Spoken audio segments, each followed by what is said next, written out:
With Phil stumbling drunkenly out of his bed, repairing in his head all the things he's wanting to be said. 90 minutes of Phil to Phil, with so much time to kill. He promised chill, but all he does instead is beg and show. The stream's online and straight away begins to whine, but all is fine as long as Shaz's benign and doesn't step out of line.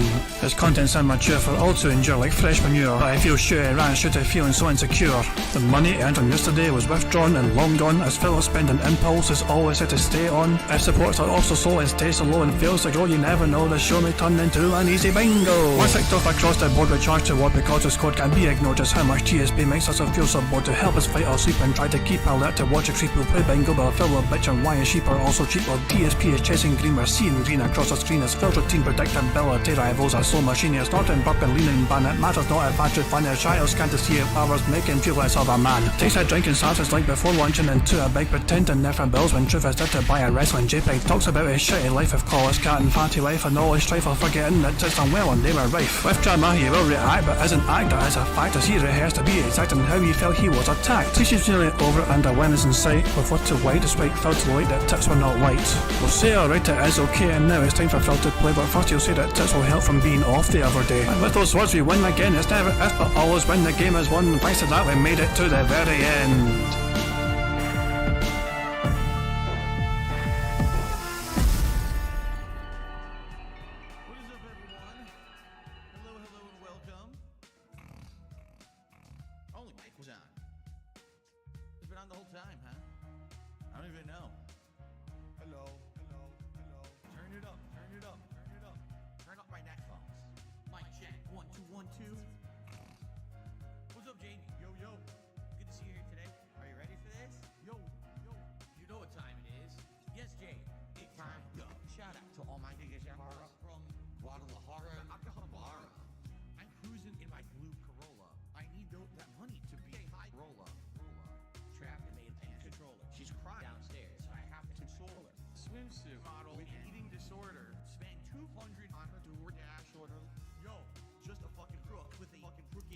Okay, sorry about that, guys.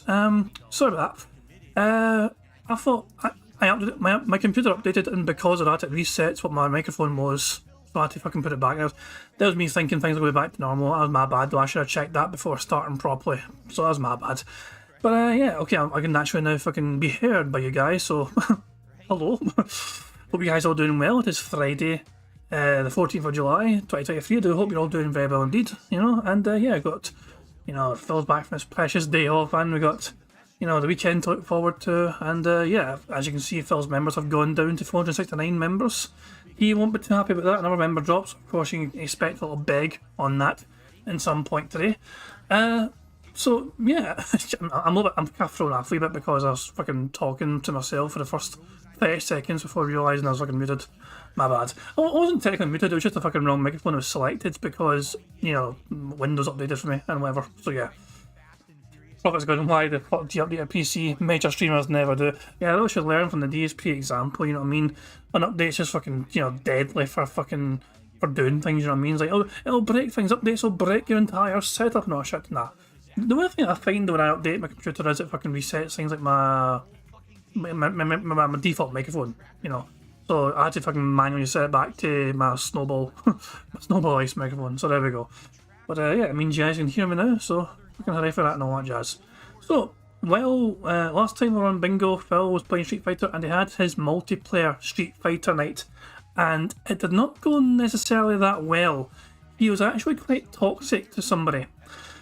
Someone had the audacity to fucking go into this lobby with a master type of character. Now, keep in mind, Phil and the majority of characters that he plays is plat, or, you know, in the case of fucking Blanca, it's diamond, but he's mainly platinum with his other fucking characters he's used to playing, essentially.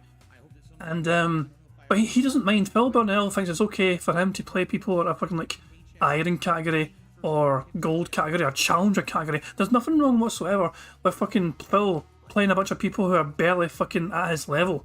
But when someone has the audacity to play Phil Burnell when they are a master, it is a different story entirely. So this video's from Snort Burnell, and it's fucking day numbers, you know, it's got like 14,000 views or so, 15,000 views now in a day.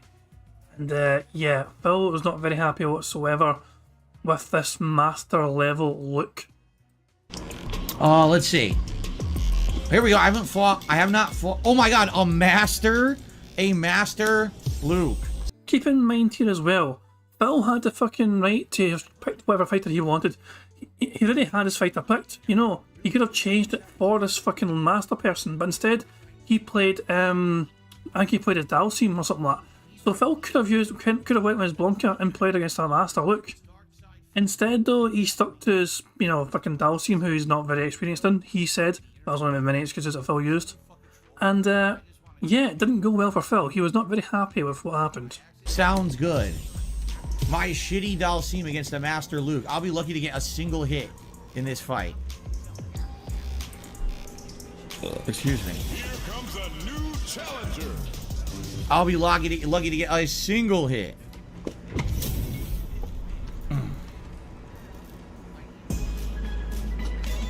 Round one. Fight.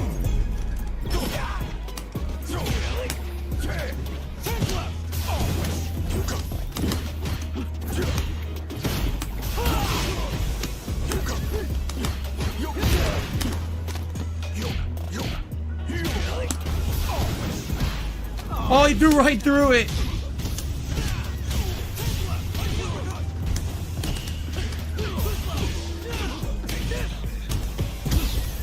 Wrong button, my fault.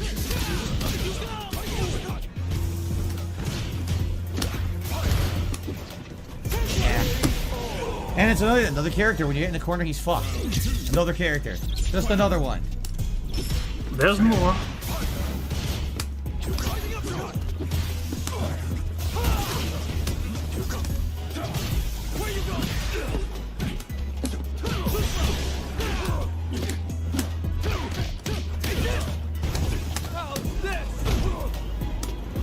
Man, I don't know what to do. I have no clue what to do with this character in the corner. Look.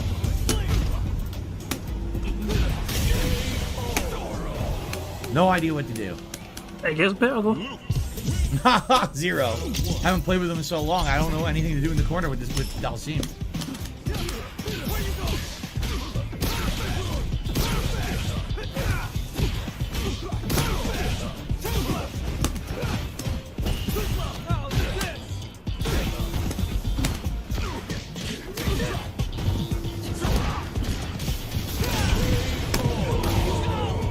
Low punch beats everything.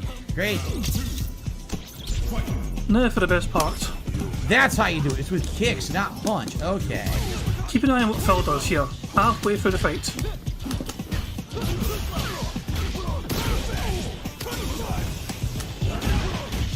There it is. The moment Phil realises, you know what, I'm not going to fucking beat this person, so instead of trying to fucking learn from this far superior, better, player, he's a far superior player to him at this fucking point in time. Most people learn by playing people who are better than them to try and pick up on what they're doing and learn from that, especially Phil is playing as Luke today. He is picking Luke today for the Street Fighter gameplay. This is the person he's fucking playing as, so you think he would have fucking wanted to pay attention and try and pick up some instant tips here on how to fucking play as Luke from another master, especially somebody that appears to be one of his fucking fans. But at this point in time, Phil gave up and just stopped trying to fucking even attempt to fucking, win the game.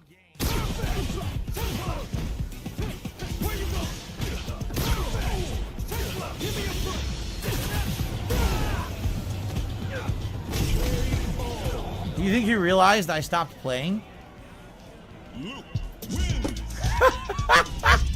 Like, dude, I mean, you do you. Keep doing it. I'm not going to be able to do anything. I don't know how to play with Dalsim. You picked your best character at Master Rank. So here's the thing. So Phil has mainly fucking got plats, not shit, you know what I mean? That's what I'm saying. Look, he's mainly playing as fucking people he's got fucking his plat, maybe even diamond when he goes Blanca or whatever. Look at the people in his lobby who he has no fucking problem playing. There's a silver at the top, there's a new challenger, there's a bronze and a gold. Phil has absolutely fucking no problem him being a plat to play against a fucking new challenger or a fucking bronze, which is a complete fucking mismatch. But if somebody fucking dares to play against him as a master, that's a completely different fucking situation. Train says, this Luke bro is Can, not sure he's here, but he's a legend. Oh, is it a detractor? Was Slurm to the detractor? Well, in that fucking case, I'm fucking glad he beat his ass off fucking drum, but Phil's fucking reaction to it all, and Phil fucking just reacting the way he did, This is what makes me a fucking goddamn lol cow, you know, essentially. How dare someone have the audacity to fucking be better at Phil Street Fighter and fucking make an embarrassment of him on his own stream? Frank stood there and I'm not even gonna play. What's the point? I don't know what to do. Like, you're wasting everyone's time. Wow, that was really impressive, wasn't it? Okay, now let's play someone else. He would go on to fucking bitch and whine and more about it as a fucking, you know, stream went on, and is even a fucking separate video that it's not made about fucking Phil complaining more and more about the guy. Trust me, it was incredible. But let's I could go on and on that, but I could actually talk more and more about that, but instead let's just fucking spin the wheel. Undetermined bingo for today's card. So it's Phil. Yep, Phil's going to be BRB and then we're going to start. So let's fucking spin the wheel and get today's bingo card sorted. Come on, land on something good for the weekend here. Let's start our weekend off the right fucking way with a fucking Full House bingo. Chair Creek. Excellent stuff. We need a number between 1 and 217, the very first number in chat I see which contains the number 2. We're going to use for today's bingo antics. Needs to contain number 2 though. 125 from Nordberg was the first number in chat I saw, which contains a number 2. So we're going to go with the 125th bingo card then. This may take a while. Nah, it won't take too long. The 126th result is the 125th card, and this is card on the left hand side. Fantastic stuff. It fell to say Twitter, example, variety, content, and Q&A. You got Phil to say percent, friend, him repeating the same point constantly, his chair creaking, and him saying okay. The third row is Phil saying members, literally, him snorting, him doing siege mode, which is where he folds and crosses his arms when he talks to you, and him taking a drink. The fourth row is Phil slapping that leg of his, him saying no exaggeration, business, necessarily, and him discussing drama in some capacity. And the fifth and final row is Phil saying million, him pointing at the camera, him saying reality, him acting like a fucking clown, and finally Phil giving a good old turbo nose where he goes, no, no, no, no. We need a minimum of 3 turbo nose. As I say, no 3 times. Zane's asking, does this chair creak? Does the fucking air get fucking breathable sometimes? Yes, this chair creaks. His chair creaks so fucking much because he's always rocking back and forth on the X and Y axis. I don't know why I fucking use like random air being breathable as a fucking, you know, comparison, but whatever. Nothing clever came to mind as usual. So anyway, we have today's bingo card. Actually, I nearly closed it without saving it. That was a close one. I nearly done gift up, but I caught myself just in time. So let me save it very quickly. Fantastic stuff, and the card shall be saved, and we'll get all set up. As Phil is going to be starting very soon apparently. He seems to be starting sometimes earlier than usual. I thought that was him starting for a second there, but it's just artwork. My bad. I fucking it was very realistic, you know. So, Jesus Christ. But there you go. So I can close that and then close that. Fantastic stuff. Oh, the otters. I knew I was forgetting something. I don't have a fucking otters ready. Do I have a fucking link? Sometimes I have a wee fucking side thing down here, you know, showing otters. Where's my otters? So, hang on. Let me get otters. Hold on. Let me get the otters fucking set up. It's a good point, Prophet. He's been starting early on Street Fighter days. Yeah, Street Fighter 6 days feels like, okay, so all of a sudden I can start early. Live stream. Where's the live stream of the otters? Here we go. We have the otter live stream ready, and it's right here. So we've got that in standby. Fantastic stuff. Phil's back, apparently, so let's fucking get us set up very quickly before Phil actually starts the fucking stream. So, the card you're about to see in front of you, there's a variety of ways for us to get free spaces on said card. First of all, if Phil snorts 20 times, or burps 10 times before he starts recording for gameplay for YouTube, that will give us a free space. If Phil gets 100 likes from his audience and blows bubbles for him before he starts recording for gameplay for YouTube, that too will give us a free space. And of course as well, in this very bingo stream right here, if you guys like the stream enough, if you guys like the stream to get 100 likes on the stream before we finish playing bingo, not only will also that give us a free space, but it will also give you guys a chance to see the amazing Bubbles animation made for us very kindly by the excellently talented Pixar Animations. So there we go. And yeah, aside from all that, we're ready to go. Just wait for Phil to start, and lo and behold, Phil's got his little Steam roll bumper thing fucking playing in the background here. So, of course, before we even begin properly, 25 out of 25 means you guys could potentially win a prize, but to do that, you've got to make sure you've commented on a community post, which is linked in the description of his live stream. If you've not done that, you're not going to be eligible to potentially win a prize. But to do that, you need to get a full house. Tag me in the chat in case I miss anything in the card. I don't try to miss things in the card. I just do sometimes. Good morning, everyone. The chill. A new shirt. Look at the fucking new shirt, everyone. Somebody went shopping this day off and got another fucking Florida-style shirt. I'm just going to rewind it again, just in case I fucking miss anything, but yeah. How much are you willing to bet he's going to fucking spend at least 2 whole minutes discussing a shirt? Let's find out, shall we? Good morning, everyone. The chill summer vibes continue here. I'll tell you what, as an immediate camera point as well, never mind all that, we have something to tick off immediately after 2 seconds. The chill summer vibes, we haven't got chill in the card today, that's a shame. But we do actually have something to do, so it's right here. Go back far enough. Wait for it. There's the finger. Is that a camera point? Actually, now I think about it. That's not actually a camera point now I think about it. I thought it was, but he just fucking like flicked his finger towards the camera. It's not really a point, it's just him being a dick. So I might have to retract that camera point. I feel bad, but yeah, he definitely did not point at the camera. He just waggled his finger. So I'm removing that. Chill summer vibes continue here on DSP Gaming, and so does the party-like atmosphere. Today I'm coming back from break, which means I'm going to recap everything that I did on my day off yesterday. We also have to talk about what went... Alright, that was a camera fucking point, for goddamn sure. We'll get it fucking back on there. Motherfucker, that was like a clear as day one. Jesus Christ, okay. That didn't fucking last long, did it? The fucking controversy of me removing the fucking camera point. Well, that is straight away again. But let's try it, just in case anything else happens on this sort of fucking intro thing. Break, which means I'm going to recap everything that I did on my day off yesterday.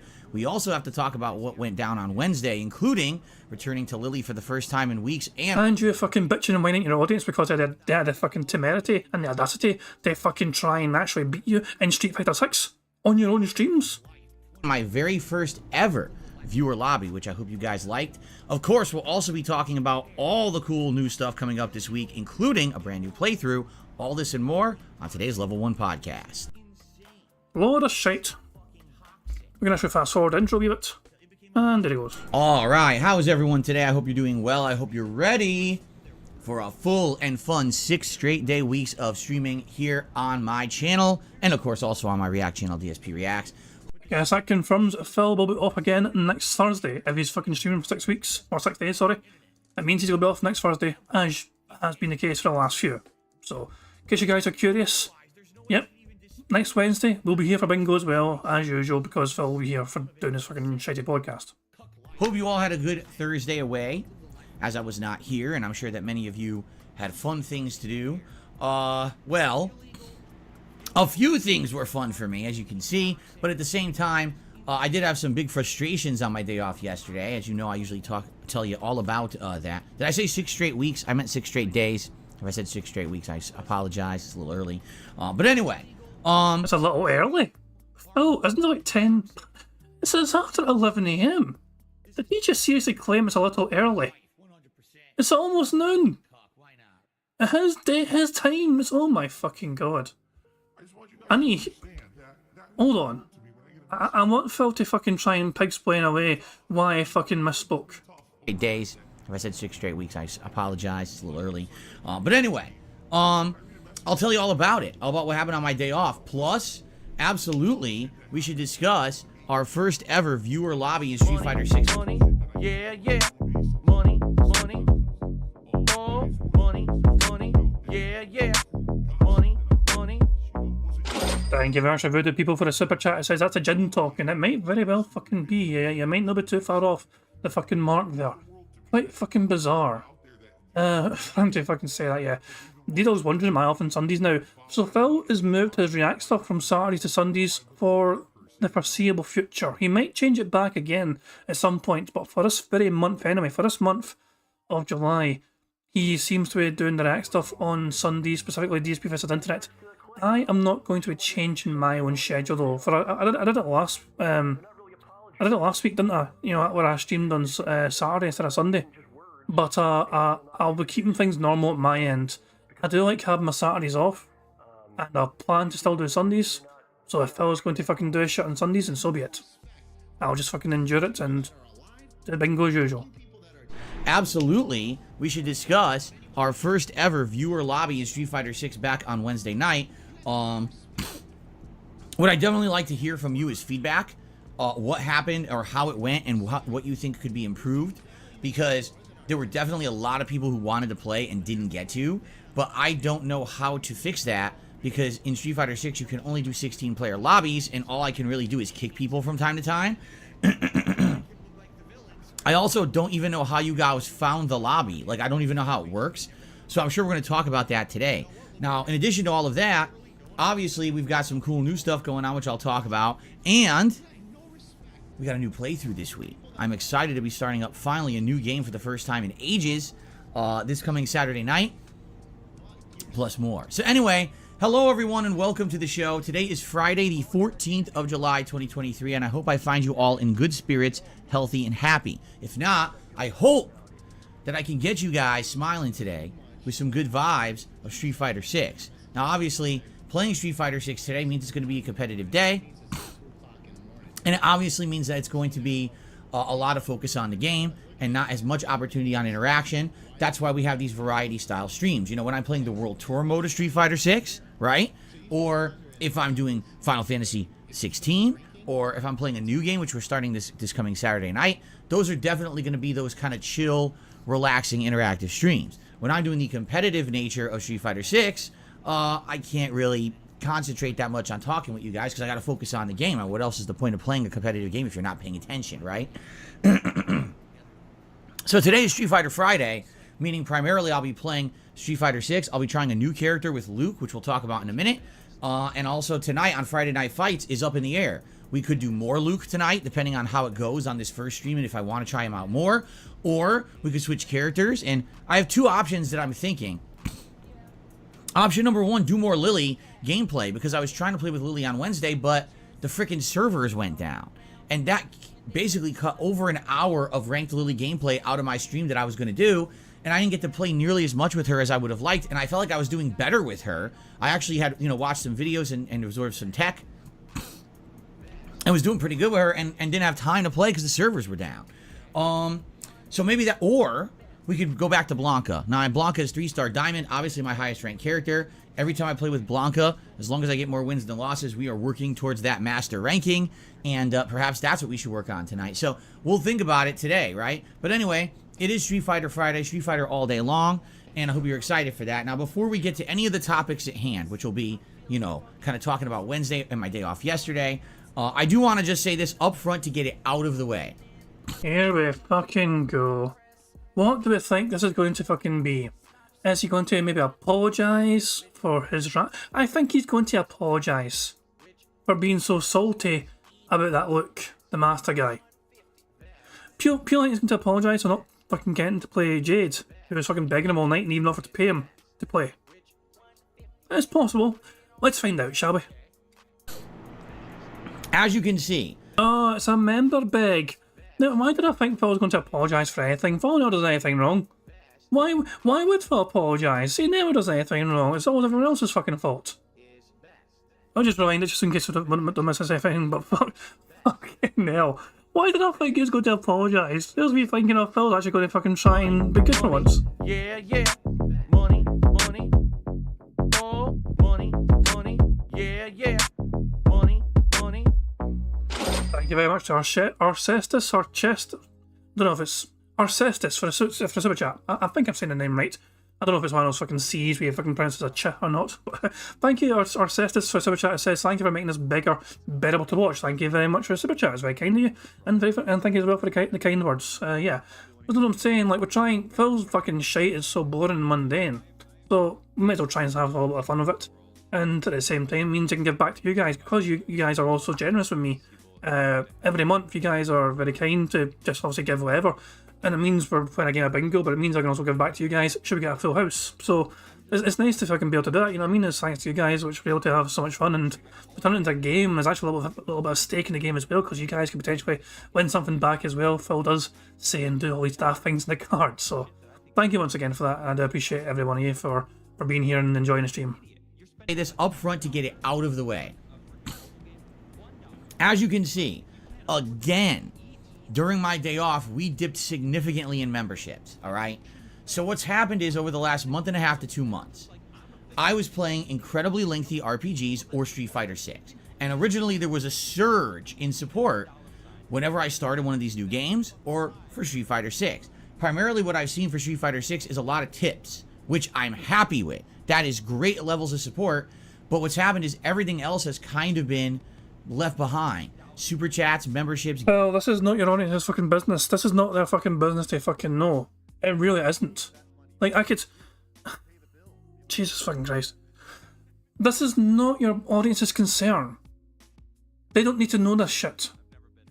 Just fucking get on with the fucking shitty show. Yes, by all means, ask for fucking more members. Just point to the fact that you've had a dip in members, you'd like more, it'd be good. But don't give them a fucking sob story about you fucking had a big massive dip in income. They don't need to know those financial fucking details. It's not their business, it's not their burden.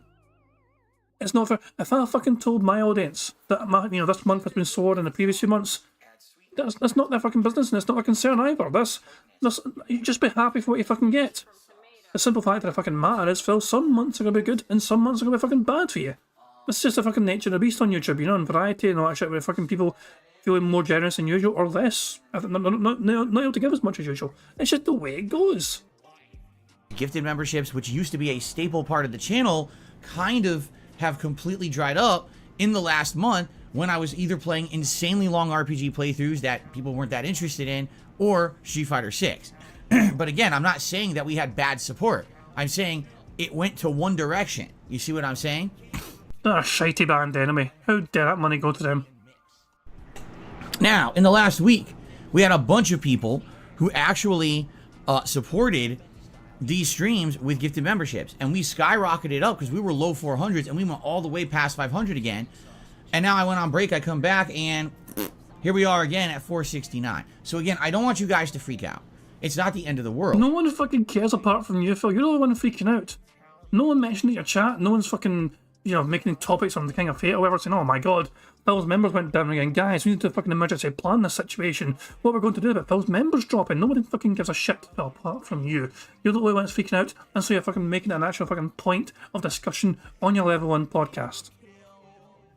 I am getting good levels of support on my streams. It's just that it kind of all went to tips, and usually we would have that more buy-in with memberships or with super chats, and that has definitely declined in the last month to 2 months because of the nature of the games that have come out. Let's be honest, taking a look at the rest of this month, there's 2 games coming out. One's Exo Primal, which I don't think anyone wants to see me play, and the other one's Pikmin 4, which a very small group of people want to see me play. Outside of that, it's basically whatever we choose to do amongst ourselves because there's nothing else going on. Next month is even worse. August is one of the deadest months ever in gaming history for games that I'm interested in playing. The good news is next month is my anniversary celebration, where we're going to be doing all kinds of fun throwback retro stuff to celebrate my 15 years as a... Money, yeah, yeah.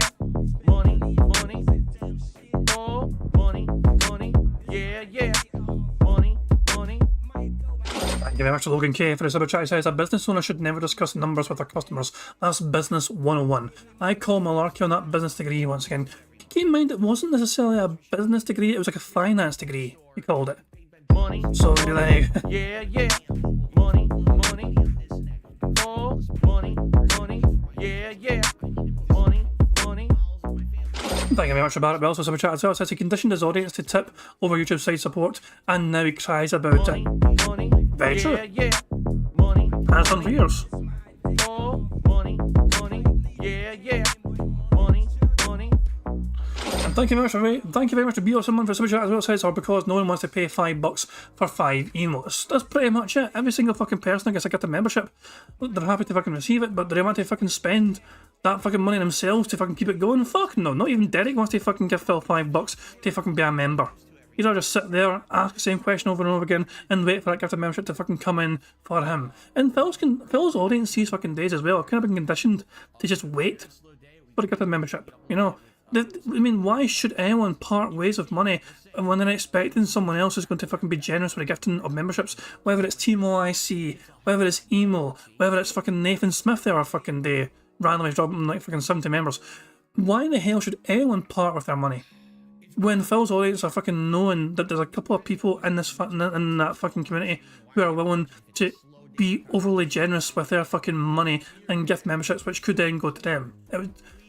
Yeah, so Phil, in a sense, it's kind of hurtful to have gifted memberships be done like that for him, because it just means that most of his audience are now fucking conditioned to wait to be given it rather than fucking try and, get it themselves.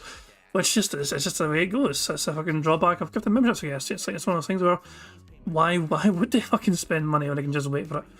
But yeah, it's fucking mental. It really is. Like, I'm going to be honest with you guys in terms of the last few months for me for YouTube have been more than I expected. You guys have been incredible support. So even though this month for me feels a bit smaller and compared to those months, I think I'm conditioning myself to think of this as a new normal. And that's not me trying to fucking hint at it. The last few months for me have been very generous for you guys. And I've made sure I've shown my appreciation for that, but I don't want to fucking be expecting that. You know what I'm saying? I don't want to fucking think to myself that's a fucking new norm, that's a new reality. I would rather fucking just make sure that I don't fucking think that way, because I don't want to fucking fall into a trap where I'm going to be fucking expecting you guys to fucking be overly generous. So yeah, I mean, it's not the audience's concern, Phil, to fucking whine about your fucking finances. Be happy for what you get. Just be fucking, be count your blessings. You get anything from your audience, especially the way you fucking treat them at times. I'm thankful for what I fucking get, and Phil should really fucking take that same approach in my opinion, but there you fucking go. There's nothing else going on. Next month is even worse. August is one of the deadest months ever in gaming history for games that I'm interested in playing. The good news is next month is my anniversary celebration. We don't fucking care, Phil. 15 years of you being shite at a fucking job. We're going to be doing all kinds of fun throwback retro stuff to celebrate my 15 years as a content creator. Likely that's going to get people excited to come out and support in various ways. But as of now, I mean, I'm going to continue to play Street Fighter 6 a lot. Now we're doing different game modes, which is good. It's not just ranked play. Now we've got World Tour mode. That's a chill stream for everyone. Now we've got player lobbies, which is fun because they're interactive and getting people involved for the first time in years in my content hands-on, right? And yes, there will be a new playthrough this Saturday night with Amnesia the Bunker, which we'll talk about, as well as continuing on with Final Fantasy 16. This is so fucking boring. I'm going 1.5. So it's not that there's not variety, but let's be honest, is any of that like, oh my god, AAA mainstream jaw-dropping variety that's going to bring viewers to the streams? No, it's going to be a more chill summertime vibe around here where we're all relaxing and having a good time together, but it's not going to be anything crazy until September. When September hits, you got Starfield, and then you've got like literal non-stop releases like Mortal Kombat 1 and other stuff coming out, and we're going to be very, very excited and busy. Once that comes, all the new stuff, that's when we're going to see that reinvigoration of attention, right? So, all I can say is, by the way, I'm going to get rid of this guy right now because I have enough of him. All I can say is, let's have a good time together this summer, but understand I can only play what's available. It is going to be a deader time for new releases. If you like the content on this channel, if you like the fact that now finally after a month... Money, yeah, yeah. Money, money. Oh, money, money. Yeah, yeah. Money, money. Thank you, Mr. Barrett Wells. So Super Chat says he complains about games coming out at once and then there's droughts, and he says he doesn't chase day one views. He's like, there is no pleasing Phil Burnell. I've said this many times again. There is just simply no pleasing Phil Burnell. Oh, there's no games coming out. What am I meant to fucking do? We've had so many RPGs. I don't want to fucking play an RPG anymore. How about I fucking play Elden Ring? An RPG. That's one of his fucking ideas, remember. He fucking wanted to go back to Elden Ring. A very fucking long game to get through. You're just, what the fuck, Phil? You just complained about fucking playing RPGs. You want to go back to another RPG you played before? Not very clever. People want to Armored Core. We're probably going back to Armored Core. I don't know if that's ever going to fucking happen. Fucking hell, man. It's just... He is really putting a lot of... he's putting a lot of pressure on his audience to fucking step up when he does this August special month-long marathon event thing. I think he's going to treat the entirety of August as one big long celebration of 15 years of YouTube content creation. And it's going to put a lot of pressure on them to fucking step up, otherwise he's going to make sure they're reminded on a daily fucking basis. We've seen a slowdown in memberships, we've seen a slowdown in support and super chats, YouTube side support and all that shit. He's really going to ham it up if they don't fucking come through and deliver for him. And to be honest, I'm thinking Phil's expecting above and beyond support because of this. He's going to be expecting like 1,000 members, I think, overall, to get him back up there. You know what I mean? He's going to expect that and hope for that from his audience because it's such a special occasion. You know, 15 years of being on YouTube. Wow. It's just so greedy and so, like, why should anyone be having to give you that crap, Phil? Like, just, if people want to become a member, they'll fucking become a member. Everywhere I fucking look on the tractor channels that fucking have memberships, like that being said, for example, for On Never Night, you know, there's so many people becoming members and renewing memberships. There's actually very rarely gifted memberships on that being said. It's most people are doing it because they want to do it. You don't see that often on Phil Burnell's channel. You know what I mean? On DSP Gaming, you don't really see that fucking much on the fucking DSP Reacts channel, the King of Fate Vlogs. You don't see that too much. It's mainly fucking people gifting memberships to other fucking people because they don't want to fucking part ways with the money themselves. But on various detractor channels, it's usually the other way around, where it's just people that want to fucking become a member, they'll fucking pay up for it. Available. It is going to be a deader time for new releases. If you like the content on this channel, if you like the fact that now finally after a month of it being the same 3 games and Street Fighter, now we finished 2 of those games. This week you'll see a new game in the rotation, you'll see variety in the kind of content I'm putting out instead of it all being the ranked gameplay. I hope that you would support the channel in some way. Now, however you want to support is absolutely positively appreciated, alright? But right now, one way that could really help the channel would be memberships. Either becoming a member yourself or gifting a membership to the community. Every day when I play Street Fighter, we have around 400 people on the streams. That's a lot of people sitting there that definitely would take advantage of it, get the membership, and be appreciative of it, alright? So I'm just throwing the idea out there. I'm just telling you, Phil, though, you got 469 members right now. You have something right now, Phil. You have 371 members watching your stream right now. You have 371 viewers watching. You have 469 members. So, logically speaking, most of your members are there right now. Already. Just saying. There. I'm not saying anything that you have to do anything. No one has to contribute at all to these streams. Just come and chill with me, enjoy the summer. But if you like the content, you want to see it continue, this is how I make my living. So no one has to do anything. You guys don't have to worry about it. But just realise that just because you guys don't have to worry about it, doesn't mean you don't have to endure Phil reminding you on a regular fucking basis, sometimes several times a fucking day, about that very situation. It's not for you guys to worry about, it's not for you guys to stress about, but at the same time, Phil's going to make sure you know about it all the same, because he's going to remind you, like it's some sort of fucking charity begathon, who fucking reminds you the fucking phone number to fucking contribute to and donate to every fucking 20 minutes. Alright, it's not that this is my hobby. I don't make ad revenue or much ad revenue on my videos on YouTube. It's mostly crowdfunding contributions during the streams. And yeah, I've taken a hit in the last month seeing that big decline in both memberships and super chats because we were focused on these certain games. It would be great to see some support in that regard if you could. I'm just going to remind everyone once more, for the sake of fucking clarity, right?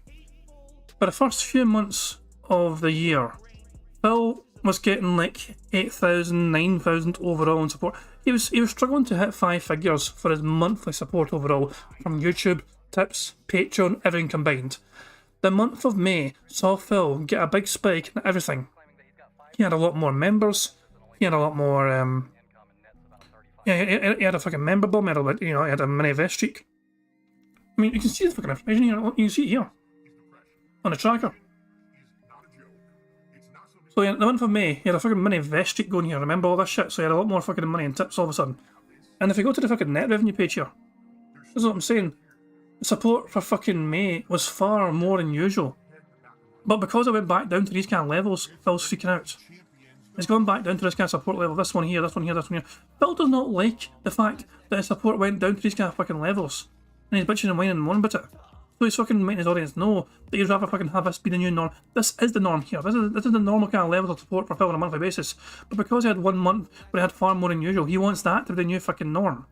And he can't handle it. Money, yeah, yeah. Money, money. Oh, money, money. Yeah, yeah. Money, money. Thank you very much for Black Metro Super Chat. It says he looks like he's dressed for a gay cruise. Well, fucking he looks the part and he often acts the part, so you might be right. If only Phil could afford to go on a cruise. The memberships and super chats because we were focused on these certain games. It would be great to see some support in that regard if you could. All right. The reason I'm doing this up front, I want to get this out of the way. I don't want to bring it up. I just want to talk about it now, and then we can talk about everything else we want to talk about. Okay. Cool. So I said it up front. Thank you very much, and let's continue. All right. All right. So my nose itches, by the way, allergies. I certainly hope that you will stick around today for Street Fighter, but if you don't, I get it. There's more variety coming this week. In fact, tomorrow, I'm not playing Street Fighter at all, right? Which is great. We'll get to the schedule in a minute to explain the variety, but what I'd like to do is basically talk about the past before we talk about the future. So let's talk about how Wednesday went, and then let's talk about my day off yesterday, then we'll get to the schedule. Fair enough? Okay. So back on Wednesday, which was July 12th, it was an interesting day because on my first stream, I wanted to play with Lily, the new character in Street Fighter 6, for the first time in weeks. I hadn't used Lily in a ranked capacity. This is Street Fighter Talk, and I'm at 1.5 already. Well, if people want to speed up, just say.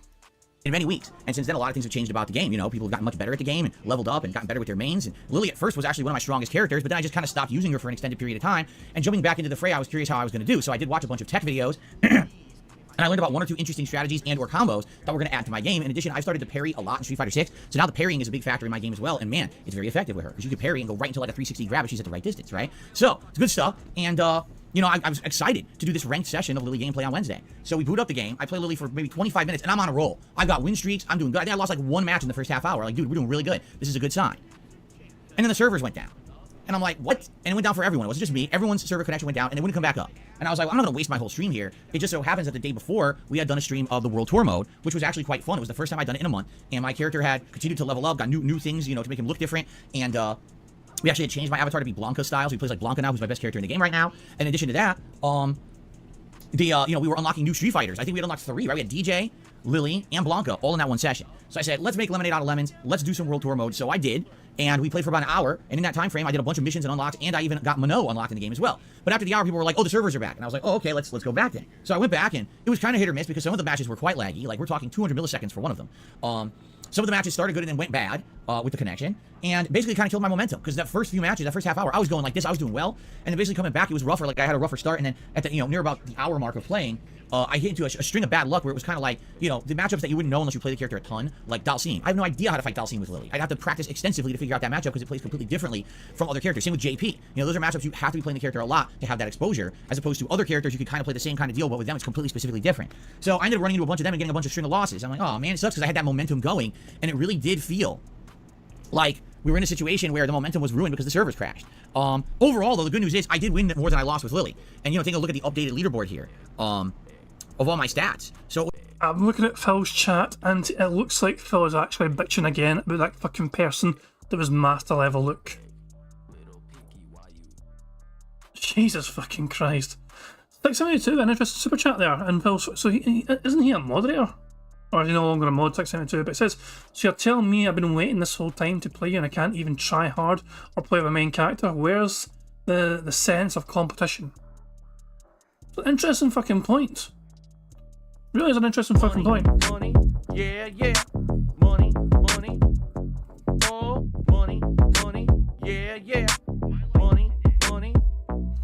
Thank you very much, our sisters, for the super chat. It says, I can't wait for Blanca to be nerfed so we can cry about it. Apparently, it's going to be nerfed, but it's going to happen. Well, people think it's going to happen after this, the Evo is coming up soon. Who knows? more than I lost with Lily. And, take a look at the updated leaderboard here of all my stats. So it ended up being 27 wins and 23 losses, and I did happen to get my Lily to Platinum 3 star. Hold on, I thought you lost more than you won. Is he counting casual again? Is he counting casual matches once more? 27 wins and 23 losses. I don't think I trust that. Prophet is saying nope. So what's the actual stats saying, Prophet? So we ranked up once during that session. It just sucks because at first it was seriously like 18 wins and like 3 losses. I was like that good, and then coming back from the servers being down, it was like loss. Oh, this sucks, right? Why the hell did that have to happen?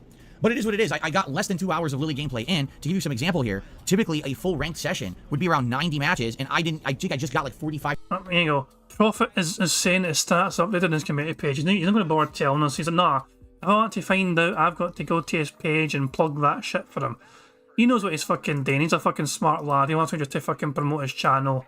No worries, pal. I fucking got your back. I see what you're saying. Wink, wink, and all that jazz. Give me a second here. Give me a second and I'll plug the shit out of your fucking channel. Hold on, pal. It's been a rough year. Righto. Here is Prophet's channel. You can find it by saying @ProphetTech. He's got just over 1k subscribers. Fucking hurry for that. And yeah, and if you go to his community page, 5 hours ago, he has updated the stats. After the last ranked play session, our boy Phil has dropped in the standings. Phil actually managed to lose 0.01% somehow, mainly because he lost 1.29% with Lily after losing massively during his last rank match is over, proving that Phil is an average bum playing Street Fighter 6, probably ignoring his viewers unless they throw money at him. Speaking of which, he seems to be offering Elmay. Is that Jade? Is Elmay25 Jade on YouTube? I know you're trying to fucking play Jade on YouTube at some point because you're reaching out to Jade. Or is this someone different? I'm not sure if you're someone different or not. Anytime I play Street Fighter 6, hit me up and we'll hang out together. Make sure you check out Max Million Dude channel for some actual legit awesome fighting game streams. Hacks will always welcome you to Marmoshade. And Prophet's going to return to restreaming on Friday the 21st. So next Friday, Prophet is returning to restreaming. So look forward to that. There's a shameless plug out the way. But yeah, here's some graphical stats style stuff for you. Phil has won 985 ranked matches. From 1,809 battles, he's won 985. So today, and all, you know, it's hard to see Phil not hitting 1,000 wins today. In ranked, finally. Of course, Phil counts casual matches as fucking things to count for, so it's just weird, yeah. And then this is the record for Phil's characters that he's played as so far.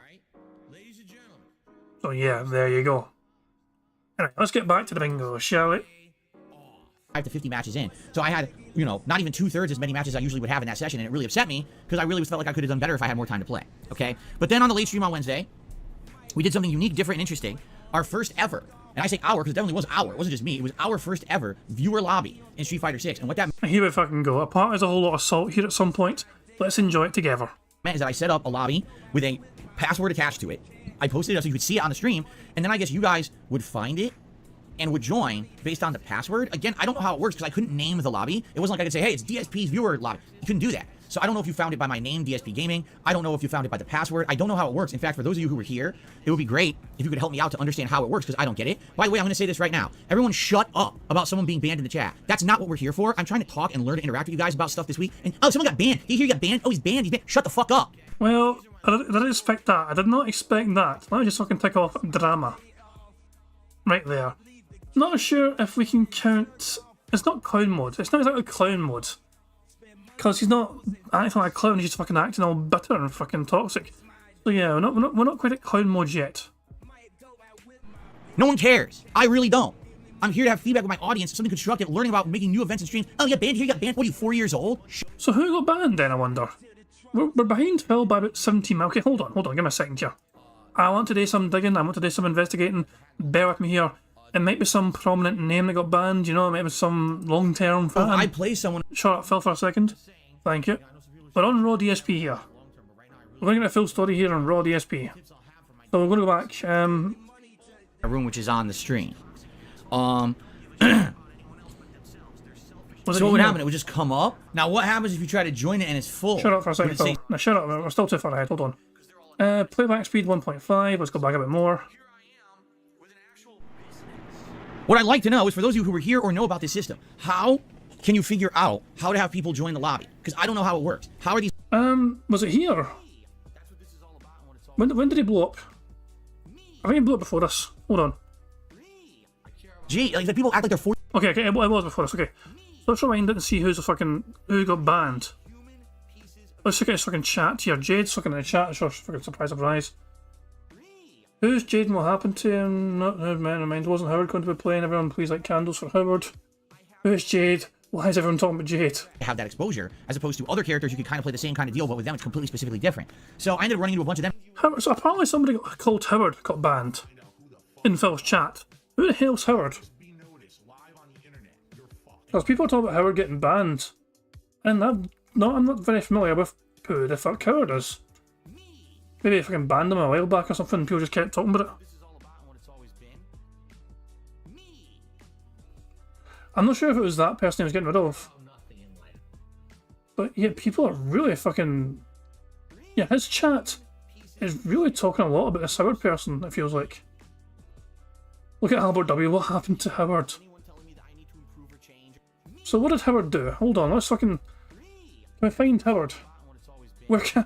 I'm curious, I need to know. Where is Howard? We need to find Howard and find out what the fuck happened to Howard. Was that Howard Flint? Wow, the disgusting trolls ruined Jade's chance to play with DSP. That's what Howard said. That's why Howard got banned, because he said that the discussing troll ruined Jade's chance to play with DSP. And that's why Phil leaned him. Of attention, right? Look at the fucking Howard message just vanish here into the fucking ether. So, all I can say is... By the way, I'm gonna get rid of this guy right now because I have nothing. All I can say is, Oh wait, what was it? let's have a good time together this summer, but understand I can only play what's available. Oh wait, maybe not.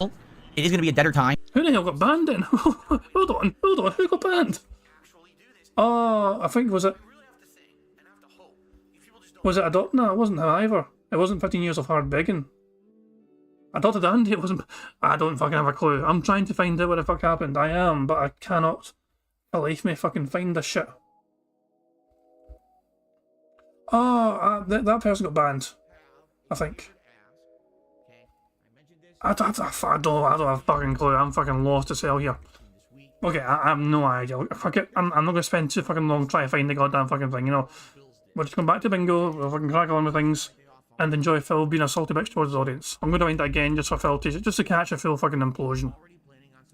Based on the password. Again, I don't know how it works because I couldn't name the lobby. It wasn't like I could say, hey, it's DSP's viewer lobby. You couldn't do that. So I don't know if you found it by my name, DSP Gaming. I don't know if you found it by the password. I don't know how it works. In fact, for those of you who were here, it would be great if you could help me out to understand how it works because I don't get it. By the way, I'm going to say this right now. Everyone shut up about someone being banned in the chat. That's not what we're here for. I'm trying to talk and learn to interact with you guys about stuff this week. And, oh, someone got banned. Did you hear you got banned? Oh, he's banned. He's banned. Shut the fuck up. No one cares. I really don't. I'm here to have feedback with my audience, something constructive, learning about making new events and streams. Oh, you got banned? Here you got banned? What are you, 4 years old? Shut up. I'm here to have a party, not to dick around with immature idiots. All right? Gee, like the people act like they're 4 years old on my fucking streams. Like, shut the fuck up. Did you hear about him? Did you hear he got detention? You hear he's in detention right now? He's in detention. Shut up. Okay. Now, as I was saying, on Wednesday night, I was doing a fun player lobby with all of my viewers, but I don't know how the viewers join. And because I didn't understand the method by which the viewers join, all right, goodbye. No, I'm not fucking around. I'm getting rid of everyone who's doing this right now. Seriously, I'm done with this shit. Here you go. Goodbye. Hold on. Oh, no, we need to go back. We need to go back to this and find out what everyone's doing. This fucking ban spree here, like, happens not long after this here. 8 out of lemons. Let's do some World Tour mode. So I did. But after that, like, if it goes through it was like lost hobby in Street Fighter 6 gaming. I don't. No one cares. Hold on.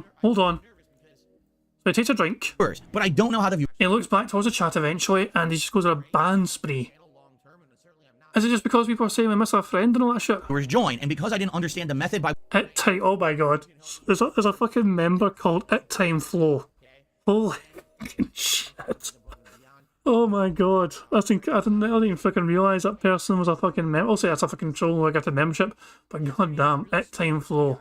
I think they were one of the ones that got leaned. By which the viewers join. Alright. So who all gets banned? You always go frame by frame here. Which names vanish here? No, I'm not fucking around.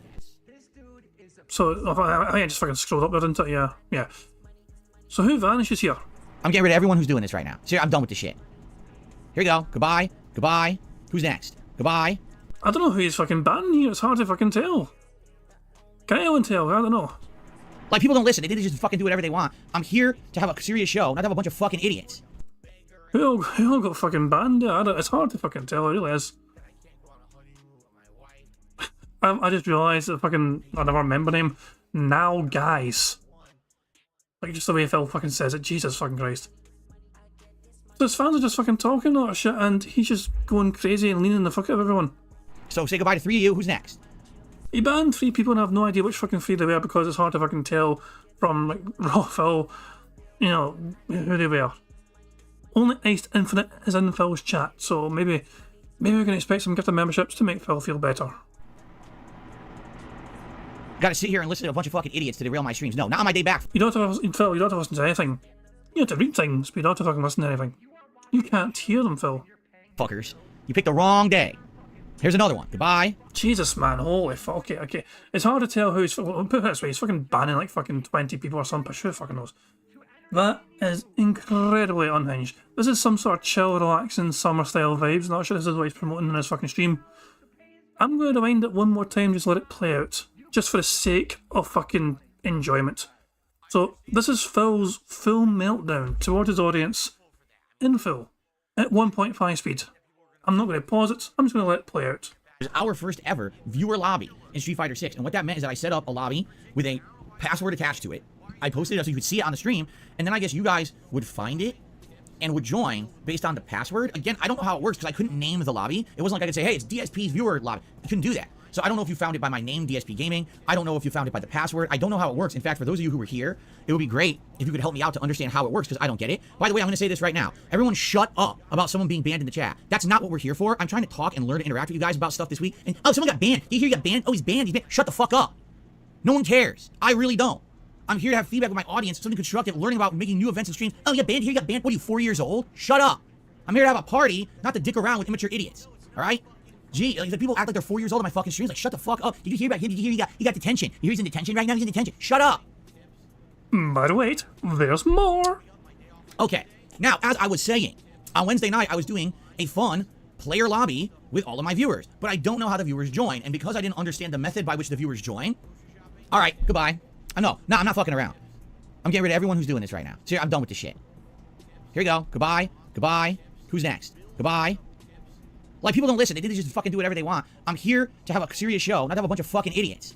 So say goodbye to 3 of you. Who's next? Gotta sit here and listen to a bunch of fucking idiots to derail my streams. No, not on my day back, fuckers. You picked the wrong day. Here's another one. Goodbye. Okay. So, there, I took out 5. Any more? Anyone else want to waste their fucking time and mine? Or can we continue now and actually have a fun show? Seriously, because I had enough. Every time, it's like, as you notice, I didn't mention it at all. There was someone in chat, I had banned them. I'm just continuing on my show. Literally, all the people in chat, he's banned, he's banned. What the fuck is your problem? It's none of your business anyway. Shut the fuck up. Okay.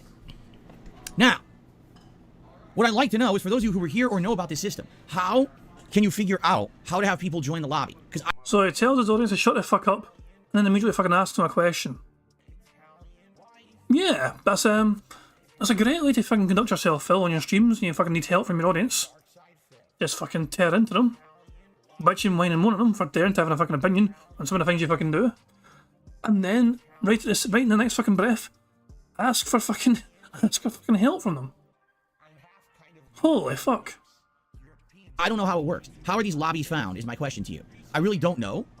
I wish I knew, because there were people who were trying to find it, and they were like, I can't find it, how do I do it? And I was like, I don't know what to tell you, because I don't understand the process. I've never joined someone's lobby before in Street Fighter 6. So can anyone explain to me how it works? Like, I set up the lobby. It was public lobby, but password protected, okay? But I don't know if the room has a name. I don't know if you search by the code. I have absolutely no idea.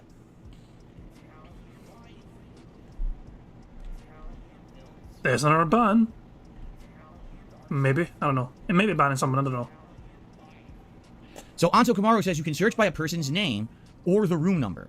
But, you mean the number you set up is the password, because there is no room number attached to the room. It just says, like, DSP Gaming, and then whatever the number is, right?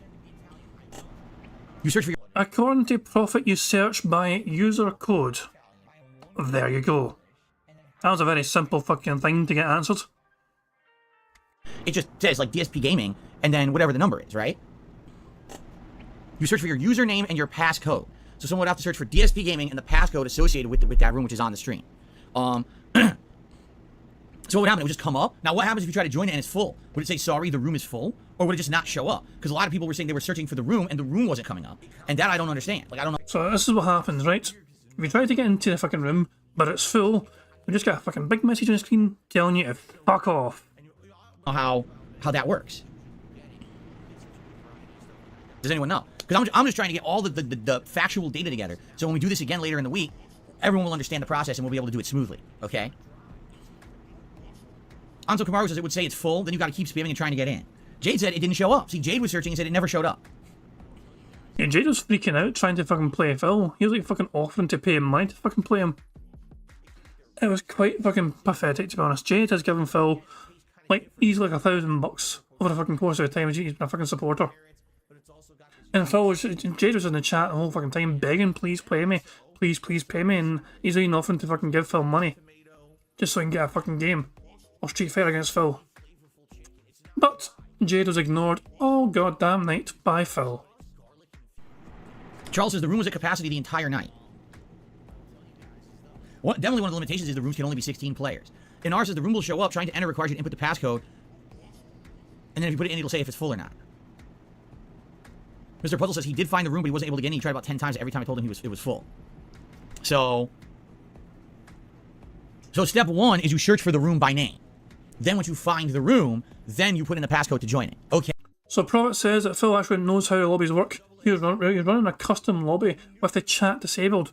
Phil could have sent Jade an invite.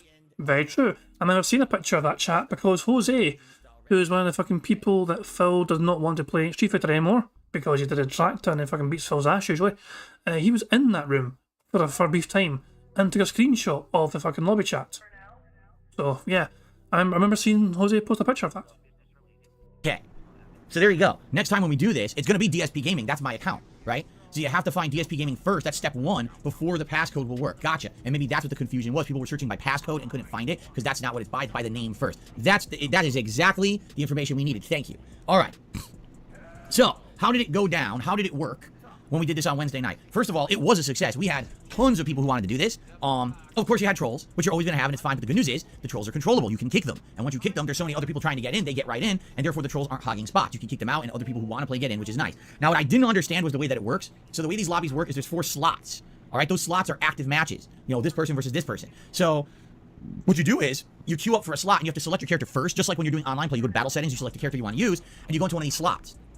So then someone else can join, you're both ready up, and you play each other. Now, I set it up for best 2 out of 3, which is perfect because it's good to get a set rather than just a single match. I thought a set was way more appropriate. So after the set is over, now the loser leaves, and the next person comes in. From what people were telling me, the way it works is it's a queue system. So it's kind of like an arcade cabinet. 2 people are playing, someone put their quarter up, I'm next. Now, whoever loses gets off the cabinet, that person who had their quarter up steps up and plays next against the person who won. So it's an ongoing system. It's not like, oh, the match is over, both people get kicked out, now you start up a new set. No, winner stays, loser leaves, and next person steps up. The only problem I saw with this process, you can't change your characters. So let's say I'm playing with Lily, and I play against someone, I win. The next person steps up, oh, I want to play with Zangief now. You can't. You have to quit out of that match, change your battle settings, and join a whole new match in order to do that. That's dumb. I think that the game should allow you to change your characters on the fly like that. It used to be like that in old fighting games, and apparently they changed it with Street Fighter V, and that has been retained here with the online play of Street Fighter 6. I don't really like that. I do feel like, because the bottom line is when I'm doing these matches with viewers, I want to do variety. The whole purpose of me doing these viewer matches is twofold. Number one, I want to have some interaction and fun with you guys. This is a way for me to give back and actually play with the people who watch and support my content, right? It's neat to be able to play against the person you're watching on a stream, right? And I know that. And the thing is, I would have loved doing this in other fighting games, but the ones I played didn't have a good online system. Now this one does. So that's a good thing, and it's something that I'd like to start doing regularly to give back to the viewers and have this fun interaction. But number 2, and this is something that I think a lot of people didn't get, but let's fully flesh this out now. Here we go. You're not allowed to be better at a game than Phil, right? This is his fucking ban incoming. If you're better in the fucking game than DSP is, you're not allowed to join the goddamn lobby. You're doing just a casual play lobby like this. This is not a tournament. This is not ranked play. You're just messing around to try to learn and get experience with characters who normally maybe you wouldn't be trying so hard with. For example, I played a lot of Ryu, and my Ryu wasn't very good. My Ryu, when I tried him in ranked, got spanked, right? But I actually played with Ryu, and I got some good gameplay, and I actually enjoyed it because I felt like I leveled up a little bit. I learned a little bit about matchup, but there was no super duper try-hard mentality. Instead, it was more casualized. You were allowed to learn a little bit more. Bitch, you were playing with Blanca. You got a fucking diamond-free fucking Blanca, and you were fucking using them during the fucking casual fucking lobby. What the fuck are you kidding on? Or, you know what I'm saying? I tried Dalsim a couple times, and I was like, you know, Dalsim, I like the character, I really do, but I'm not good with him. When I play him, I lose a lot in ranked, but having the fact that I could play against viewers, I won and I lost some, right? There were some matches I won, some matches I lost, but at least I got to play with the character, and I felt like I got a little bit more experience under my belt. So that's the whole point. When you do a viewer lobby, here's the mentality you should have. It's like a community get-together. It's like a family get-together. We're going to someone's big backyard to have an exhibition wiffle ball game. We're going to have fun. This isn't the big leagues. We're not going out there with the intention of, you know, playing a super hardcore and that we're going to freaking be dominating everything. And it's like, you know, this is not professional. You can definitely tell Phil's not used to that sort of fucking environment. If I'm fucking playing family at any fucking competition, I'm going to fucking win that motherfucker if it's the last goddamn thing I fucking do. Phil has no fucking idea what he's fucking talking about here. I don't care if it is some family-friendly fucking competition. I want to win that bastard. Us messing around, having a good time. Now's the opportunity to maybe pick a character or two you're not so familiar with and learn a little bit. Just mess around. That's what it's supposed to be about, these casual fun lobbies with viewers. A community night, a chill party-like atmosphere, correct? All right, now, I want to give you an example of how someone can spoil that fun. Imagine you're going to a birthday party of a family member. And so you go, and they're going to have a backyard wiffle ball game because they got a big backyard, right? So it's like 20 people. Money, yeah, yeah. Money, money. Oh, money, money. Yeah, yeah. Money, money. Thank you very much to Barrett Wells for Super Chat. Says, Andy says we promote groupthink. Lol. This is the incredible thing. He is literally about to fucking have a tirade about fucking joining his fucking multiplayer lobbies with fucking good fighters. If you're good at the fucking game, you're not allowed to play DSP. That's a simple case of the matter. If you're better than him in this fucking game, you are not allowed to fucking compete with him. Doesn't matter if you're a fucking fan or not. If you're a fan of the game, if you're a fan of him, but you're better at the game than him, you're going to make him feel bad. And you're going to get thrown out, essentially. And you're going to fucking bitch that and whine that and complain that. You're going to be used as a fucking example for other fucking people. Burns McKenzie is on the forever banned list, it seems. Birthday party of a family member. And so you go and they're going to have a backyard wiffle ball game because they got a big backyard, right? So it's like 20 people show up to play wiffle ball, but one person shows up in full MLB garb, gloves, helmet, cleats, pads, everything as if they're a professional player. Damn right you fucking do that shit, man. I'm gonna fucking go out to fucking win that motherfucker, and I'm gonna fucking get some cake afterwards. Happy fucking birthday, whoever the fuck you are. Alright? And it's their time up to bat. Everyone else is having a good time. We're laughing. We're having some drinks, having some food, cooking out, playing some games, tossing the ball around, having a good time. That's what it's all about, right? This guy gets up to bat. It's his turn. First up at bat. First time he's even getting up to bat for the day. They pitch it. The guy swings and hits the fucking wiffle ball so hard because he's such a tryhard taking shit so seriously. He cracks the thing into the trees a mile behind the house. Yes! Fucking win! That's the mindset of a fucking winner. This is why they're all fucking losers in that fucking family. So now the wiffle ball is lost. We can't play the game. Game's over. Gee, thanks, you tryhard asshole. That's really great of you that you had to do that and ruin it for everyone else who was just trying to have a good time. Right? This has happened many times before in my life where someone takes something so goddamn seriously. And I just don't understand. Like you are right now, Phil. Like, right now, this very fucking second. We are fucking trying to tell your audience you're not allowed to fucking be better than you at the game, so you fucking can't play in these fucking multiplayer lobbies anymore. Phil, why? This is not a serious fucking thing. You are treating it super fucking serious. It's just, he is completely unaware of the fucking hypocrisy he's fucking displaying right now. He really is. Stand that mentality. I don't. It would have been one thing if we're like, guys, this is like my 10th viewer lobby, and tonight, this is the challenge of a lifetime, because tonight, I want everyone who joins the lobby to pick their main. Fuck, Phil, there's no guarantees you're going to fucking do this as a fucking regular fucking thing, though. This is your fucking first one, and it may have been the fucking last one, considering your fucking history with this fucking kind of shit. Your history with this kind of fucking thing is very patchy. There was no guarantee of a fucking second lobby, third lobby, fourth lobby happening. This is, for a lot of people, this is maybe a fucking it for them. Money, yeah, yeah. Money, money. Oh, money, money. Yeah, yeah. Money, money. Thank you very much for Logan K for the super chat. It says, in this example, Phil should have been the MLB player, but instead he was a drunk uncle who couldn't hold the bat. He lost and he's coping. This is a massive fucking cope segment really here, man. It really, it's like, it's just fucking, he's trying to fucking justify why you're not allowed to fucking bet on him. I was like, it's just, you're not meant to be good at the game. And these fucking multiplayer lobbies, remember, Phil did not start multiplayer lobbies until he felt he was comfortable and at a good level of fighting. So even though these fucking multiplayer lobbies that Phil is fucking preaching about are for fucking trying to get better at the fucking game, right? Even though you're meant to fucking, this is his mentality. Join me and we'll have fun in multiplayer lobbies and we'll try different characters and all shit. He didn't fucking do it at first before because he wanted to get better at the game before he played his audience. Which strikes me as him wanting to fucking make sure he was going to wipe the floor with the majority of them so his fucking ego wouldn't be fucking cracked. Lobby. And tonight, this is the challenge of a lifetime, because tonight, I want everyone who joins the lobby to pick their mains. I want to see your diamond, your master, everything, master level. I want you to go hardcore, and we're going to really try hard to dominate tonight and see who can hang, right? Whether it's me or someone else, that's the objective tonight. That was not what we were doing. This was the first ever opportunity to play with my community. It's supposed to be a fun, casual atmosphere. Why do you think I'm picking characters like Chun-Li, who I had no clue how to play with, like Dalsim? You know, I picked Honda. I picked Honda once ever, right? So I don't even know what I'm doing. That's the point of these lobbies, to just have some fun. It gives the viewer an opportunity to maybe even beat me because I'm not really playing anyone I'm good with. Now, did I play Blanca? I did, maybe 2 or 3 times. One time I was locked in because people kept queuing up to play me, so I played like 3 or 4 matches in a row, and I was like, enough Blanca. Yeah, I want to go back to more casual characters so that way people have a better chance, right? So you can fucking play your good character, but no one else fucking can. Is that what you're fucking saying? Don't be such a massive fucking hypocrite, Phil. Don't be that fucking person. This is who you fucking are. Let's be fucking real. Jesus fucking Christ. That's what it's supposed to be all about, okay? But then you get people who go in there and they really were tryhards. And you know, one of them is fucking master level loot. And I'm looking at him like, master level loot. Money, let's think about money. Yeah, yeah. Money, money. Oh, money, money. Yeah, yeah. Money, money. Thank you very much for that. Also, super chat, it says, DSP needs to ask why he's not master level yet, because he's not as fucking good at the fucking game as he thinks he is. He's okay at the fucking game. He's competent at the fucking game, but he's not actually that fucking good. He is, in terms of his ranked performances, slightly above average. Although, to be fair to him, that is with a variety of different characters, like fucking like a dozen characters he's fucking played as or something, you know? So, if Phil had fucking locked in and stuck with only fucking people like Zangief and Blanca, whatever, if he played with only those two over and over again, I would probably imagine Phil would be closer to 60, 65% win rate, I would imagine, based on his fucking previous performances and that shit. I would be around that, I think, you know, if he only stuck to those two. But, so, Phil's like barely over 50%, but that's because he is actually fucking going through all his fucking characters, trying to fucking get a feel for them. But at the same fucking time, though, he thinks he's entitled to this fucking master level. He's desperate to fucking hit it with Blanca. You can tell he's desperate to get master in one character, ever, at some fucking point, to try and prove something to himself, to other people. I don't know. Even though the fucking character's broken, Blanca is broken. The Blanca ball move is fucking invincible. So Phil's trying to fucking cheese it as much as fucking possible before that character gets fucking nerfed.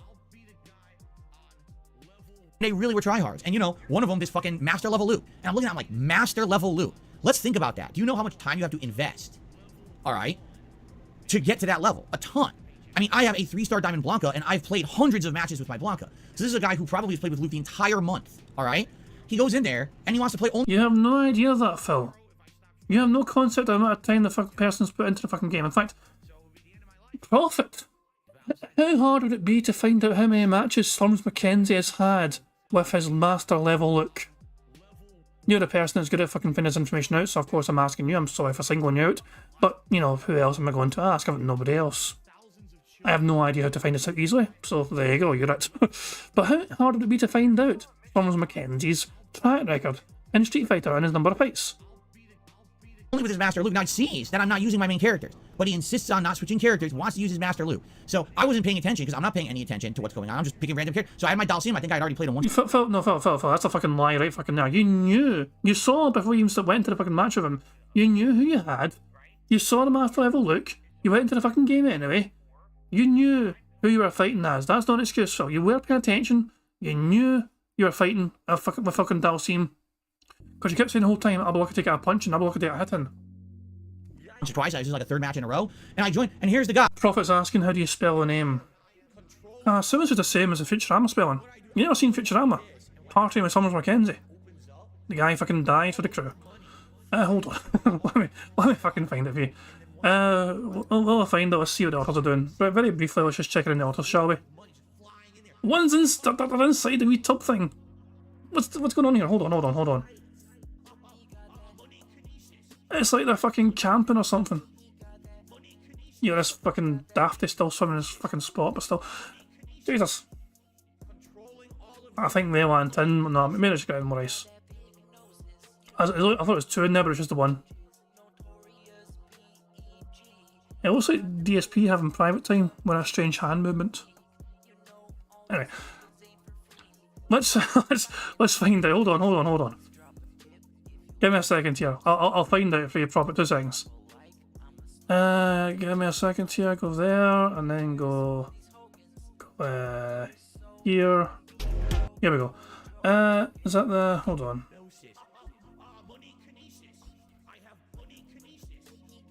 Here we go. Prophet Slurms McKenzie. Basically how it sounds. So see the top corner there, Slurms, and then McKenzie. Yeah, Train spelled it right there. So there you go. Slurms McKenzie is a spelling right there. Phil was so unbelievably fucking bitchy and salty. I love how even today he's still fucking going after fucking, you know, after fucking Avicii about it. So, listen to Phil rant and rave more, but even though the fucking thing's done, right, this is the end of the fucking fight here. He will still bitch and whine and moan about it as the fucking night goes on. Picked your best character at master rank, stood there, and I'm not even gonna play. What's the point? I don't know what to do. Like, you're wasting everyone's time. Wow, that was really impressive, wasn't it? Okay, now let's play someone else.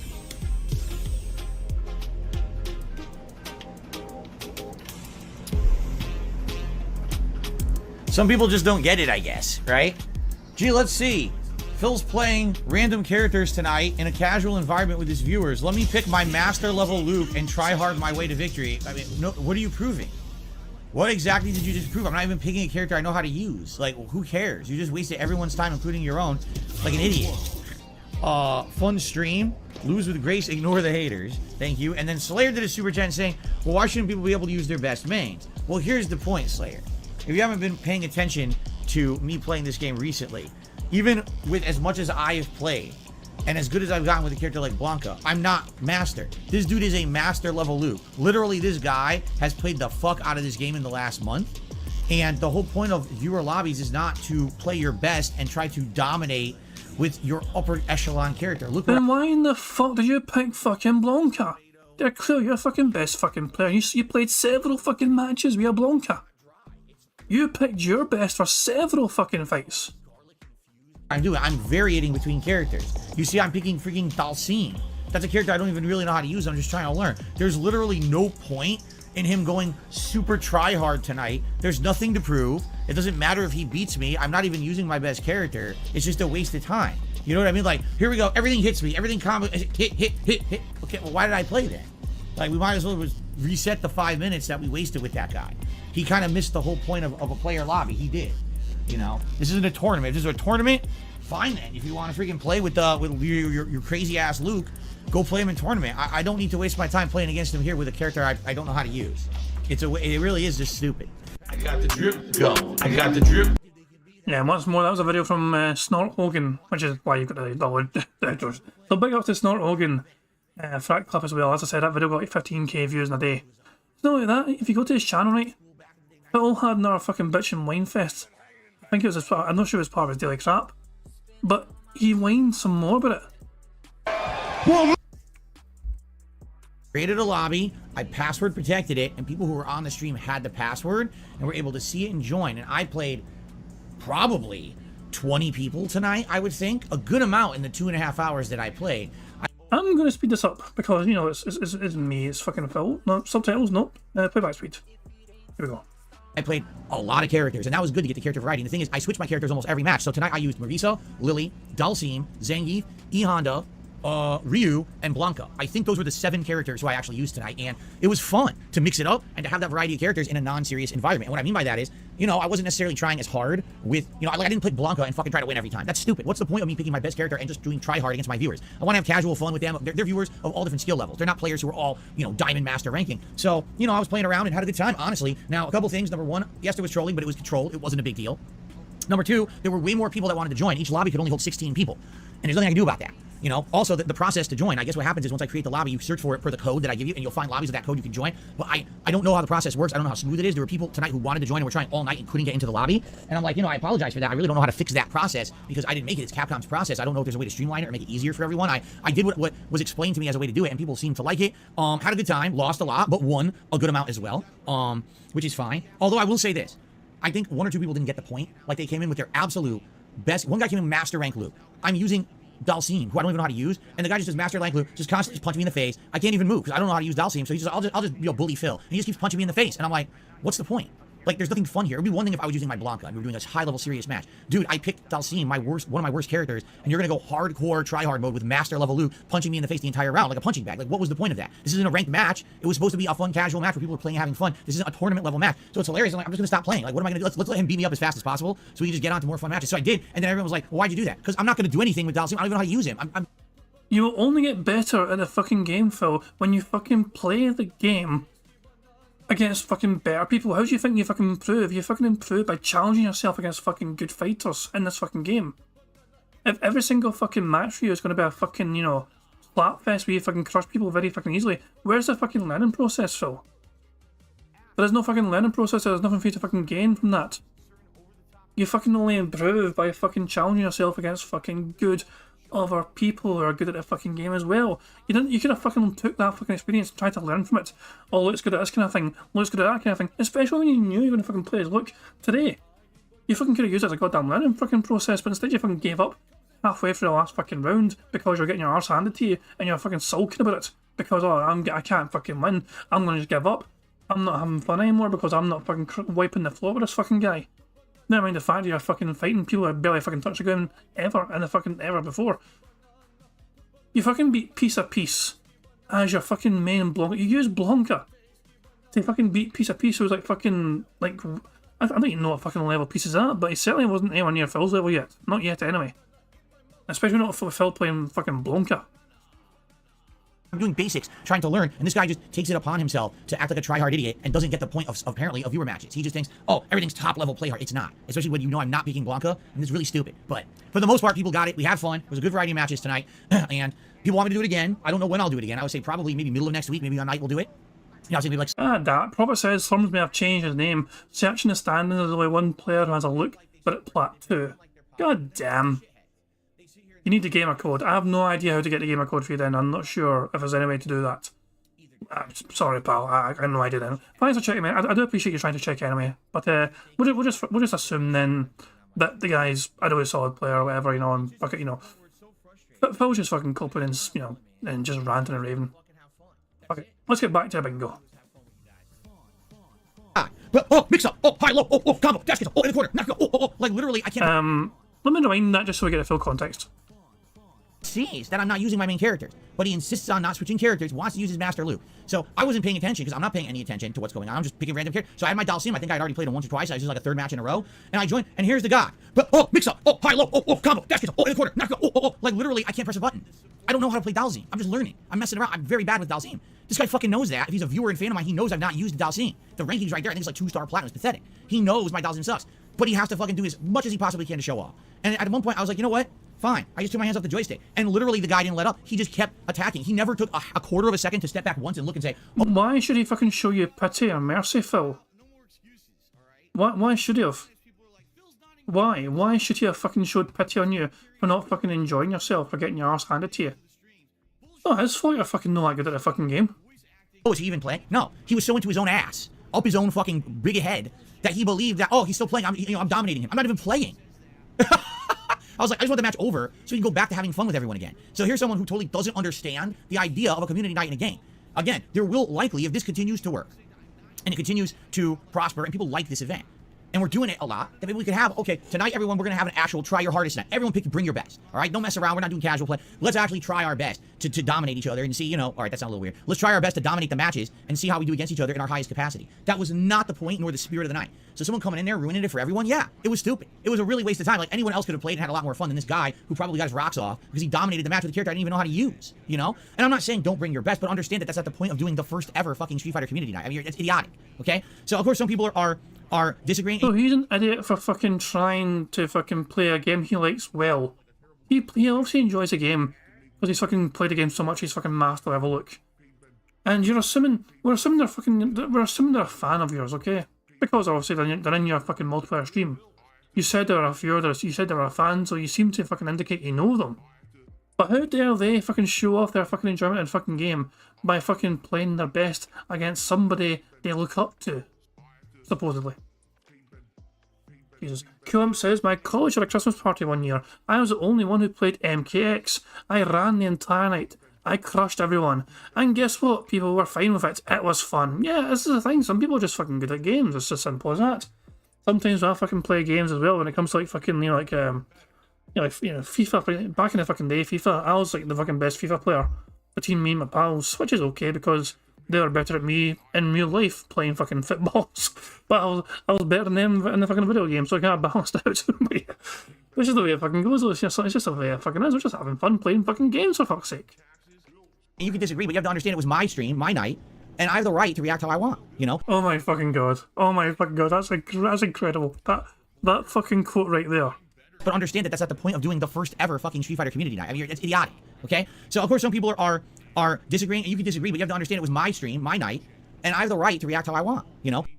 That is the most selfish, self-centered, fucking childish thing I've heard people say in a long time. It really is. This is like, you know, going back to the fucking, it's like being, is there I'm not sure if there is such a fucking phrase in America, right?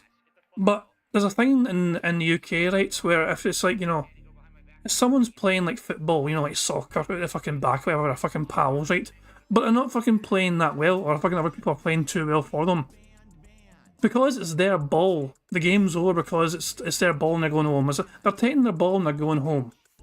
They're not happy with how the game's going. It's not going their way. So because the ball belongs to them, they fucking end the game because they're pissed off and they're going home like some sort of fucking petulant child. They're getting pissy because of Phil's acting like that. I'm not sure if it's a fucking American equivalent of that, you know, like it's, I guess someone owns a fucking pigskin football or something, or a fucking the baseball bat, I don't know. Jesus Christ, man. It's such an incredible amount of fucking pettiness from Phil. I want to hear it one more time. One more time I want to hear Phil say this. This guy who probably got his rocks off because he dominated the match with a character I didn't even know how to use, you know? And I'm not saying don't bring your best, but understand that that's not the point of doing the first ever fucking Street Fighter community night. I mean, that's idiotic, okay? So, of course, some people are disagreeing, and you can disagree, but you have to understand it was my stream, my night, and I have the right to react how I want, you know? When I saw it, what happened was after that, I was like, all right, I guess what's going to happen is if I'm going to play these people who are playing their mains, I have to pick my Blanca. So if you didn't notice, there was like a Minot who was like a 3-star diamond Minot, so I picked my Blanca against her, and then it was a good match. It was like, he won, I won, and then the last match, I can't even remember who won, but it was close and it was fun. Prophet's asking me to check my DMs. Okay. Did you find them? Hold on. Did you find Slurms? Hold on. How did you find this then? If they changed their name, how in the hell did you find this? Hold on. Is this actually Slurms? How about everyone relax and let me play the fucking game? Is this actually them? Maybe I don't give a fuck that someone maybe Hold on. We need to examine this. I just want to play the game and I don't fucking care about you guys. So apparently this is them. They've changed their name to Luke's Left Lat. They've played free. So oh my god, they made master level with Luke in less battles than Phil has with Blanca. Oh, it's Can. I don't mean to sound ignorant, but who's Can? That was the start of my YouTube career. Today, many years later, things are a lot better, that's for sure. I don't know who Can is. I'm kind of ignorant. I'm sorry. It is certain. Star Trek. What else is Star Trek? Can. It's like a sort of detractor. Okay, fair enough. Well, clearly their favourite is Luke, and they played as Luke. And yeah, but the fact of the matter is, Phil has over 500 rank, almost 500 rank battles, I think, with Blanca. Ryu as well, 7 wins, 10 battles, pretty solid record, but he clearly prefers fucking Luke. But he made it to master level in less than 500 battles. Phil's claiming the guy's fucking been battling. Phil has had 1,800 matches altogether. Over 500 of them have been with Blanca. So Phil fucking trying to cope, saying, oh, this guy probably played all fucking month long. Not really. In fact, he's played less than Phil in ranked matches. Going by this record, he's only had 471 battles in ranked, and 455 of them were with the one fighter. So Phil can bitch in mind, saying, oh, he's picked his best fighter, but yeah, and he fucking crushed you into the fucking ground. So thank you very much, Prophet, for finding that. Big ups, pal. And yeah, it's actually quite incredible that Phil has had more battles with his Blanca and has not made fucking master. Phil probably thinks he's had like fucking like 1,000 or 2,000 fucking battles with Luke, however. No, it's less than Phil's had with Blanca. Amazing. Fantastic stuff. Right, let's get back to bingo. Because it was at an equal level, as opposed to, oh, I'm literally just trying a character for the first time and fucking getting slapped around because this guy's an asshole picking his master. I mean, there was literally no excuse for it. So now he's an arsehole. He's an arsehole because he picked Luke. He's not it because he picked Luke. You know, he's some sort of tryhard who's getting his rocks off because he picked Luke. Phil, look harder, please. Besides, he wanted to show off on my stream. It's an asshole. Okay, so.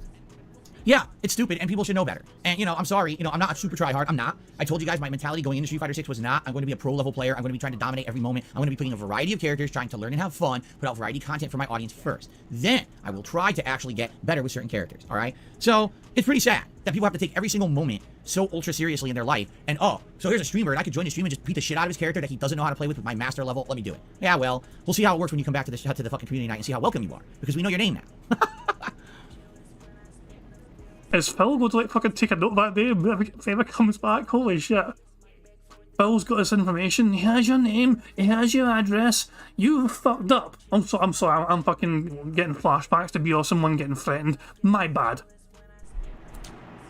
So, it's that simple. I'm not putting up with bullshit anymore. You want to come, you want to try to ruin it for everyone, you're not going to be welcome, all right? So, yeah, we'll see what happens moving forward, because we're going to do this, like I said, at least a couple times a week, or at least this week we'll do it at least once. I don't know if we're going to do it a couple times this week. We'll do it at least once, all right? But Now I know how it works. So you gotta search for DSP Gaming first, then you gotta join with the private lobby number. You're not searching for the number. If you search for the number, you won't get anything. Okay. Now, here is something that I need feedback on. So you can only fit 16 players into a lobby, okay? Only 16. And that's a problem. Because when you got a lot of people who want to join, you're always going to have limited capacity. You're always going to have a few trolls. There's nothing you can do about that. You got to kick them out when you see them, right? That's fine. But how do you guys recommend that I operate this moving forward? All right? I really want to know. How do you operate it moving forward? Do you recommend that let's say I play a match against someone. Is that it? Immediately after that match is done, should I kick them from the lobby to make room for a new player? So should I note the name of every single person I play? Because there's a problem with that. Like I said, when you're queued up, the only way I can kick someone from the lobby is to back out of the match. So if I play someone and someone else is queued up next, I have to back out to kick someone out, in which case now it ruined the whole queue system. And someone who's waiting doesn't get their turn. Do you see? Like, it doesn't seem like there's an easy way to do it. I wish that there was a way that you could kick people while you were still queued up for a match, and it doesn't seem like that's possible. So here's the thing. If I end up playing 3 to 4 matches in a row, that's great, but then Yeah, yeah. Money, money. Oh, money, money. Yeah, yeah. Money, money. Thank you very much, Aisha Hamilton, for the super chat. It says, that's a lie. He played them for a full day on the morning stream, so he's just lying about it, and the people aren't supposed to use their favourite characters. Yeah, apparently so, now that's the case. Phil Burnell has fucking basically outlawed people in these first casual style, variety style, you know, playing with friends style Street Fighter multiplayer lobbies or whatever. You're not allowed to, you know, go to Phil as your best character. You're meant to fucking bring your mid-level kind of fighters, because it's all about trying to learn new different things and different wee things here and there. So if you bring your best fucking fighters along to that shit, he is going to fucking re-at you and fucking take a note of your name and make sure they'll remember who the fuck you are, so you can fucking boot your ass next time if you try and come back at him with any of your master level characters. Humanity's Edge is basically summed up. You need to scrub so Phil can keep up. Pretty much, yeah. You're not allowed to fucking be better at Phil unless he fucking asks for people to fucking bring their best. This was a please bring your asses so I can fucking hammer him into the fucking ground sort of session he had in mind. Up for a match, and it doesn't seem like that's possible. So here's the thing. If I end up playing 3 to 4 matches in a row, that's great, but then do I back out and kick those 4 people? Or maybe I should say, we have this agreement. If you play me in a match, then please, by the way, I've had enough. Okay, goodbye. No, really, like people... More bads! More leaning bads. Holy fuck, he is leaning like... I'm surprised Phil's back can handle all this leaning. Please, by the way, I've had enough. Okay, goodbye. No, really, like people... It seems like every single thing I possibly say on my streams is negative to people, and I'm tired of it. So if you... But Phil, this entire stream has been fucking negative. Where's all the positives been? I'm silently... Jesus Christ, man. Oh my god. Yeah, Phil... You are an extremely negative individual in general. You always fucking think about these fucking gaming news stories as a negative. You always spin them in a negative fucking way. You know, it's just the way you are. You are fundamentally a negative Nancy. And that's maybe an extreme there. I'm sorry for the serious tone there, but Phil is, in my opinion, a negative Nancy. And I don't say that fucking lightly. But he really does just permeate this fucking, you know, this air of just complete, full pessimism towards everything in fucking life. You're just gonna be here to sit here and complain. Yeah, yeah. Money, money.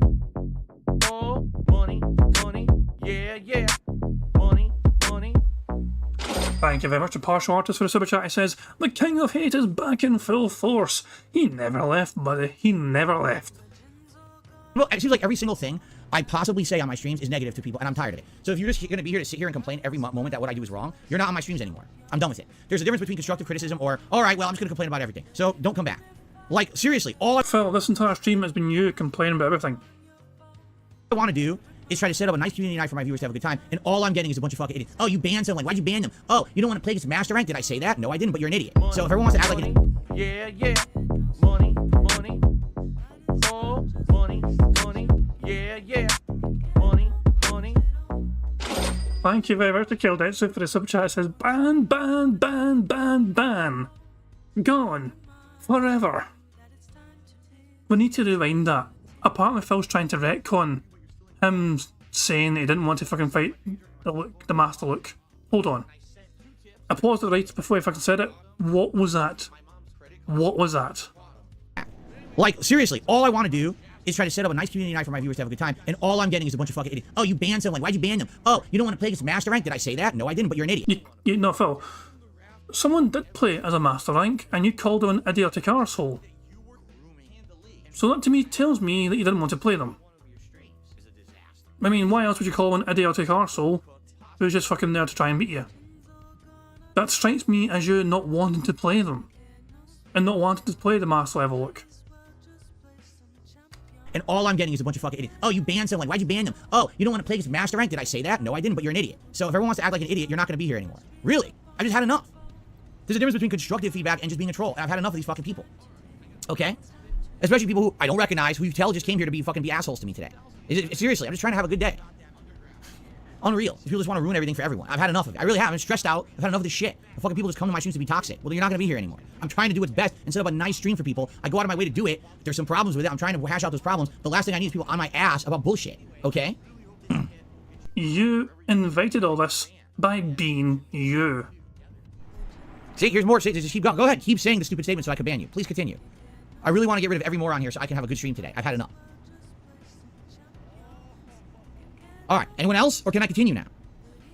Because really, I don't want to look at my chat and I'm asking for legit feedback to improve and I have to hear toxic shit constantly. So basically, the situation, the long story short is Phil asks for feedback. Phil gets feedback. Phil reads the feedback, but is pissed off because the feedback is not to his liking. He thinks of it as all just being evil and mean and nasty to him, and so he just fucking gets rid of them and bans them all for daring to give him feedback.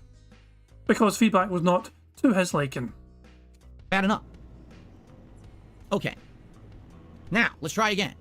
If I'm in a lobby and there's 16 players and it's full, should we have an unwritten, I guess we can make it a rule that if you play against me, okay, then after you're done playing against me, you leave the lobby to make room for the next person. Is that fair enough? That if you've had a match that you should leave the lobby? I mean, later on down the road. Would you leave?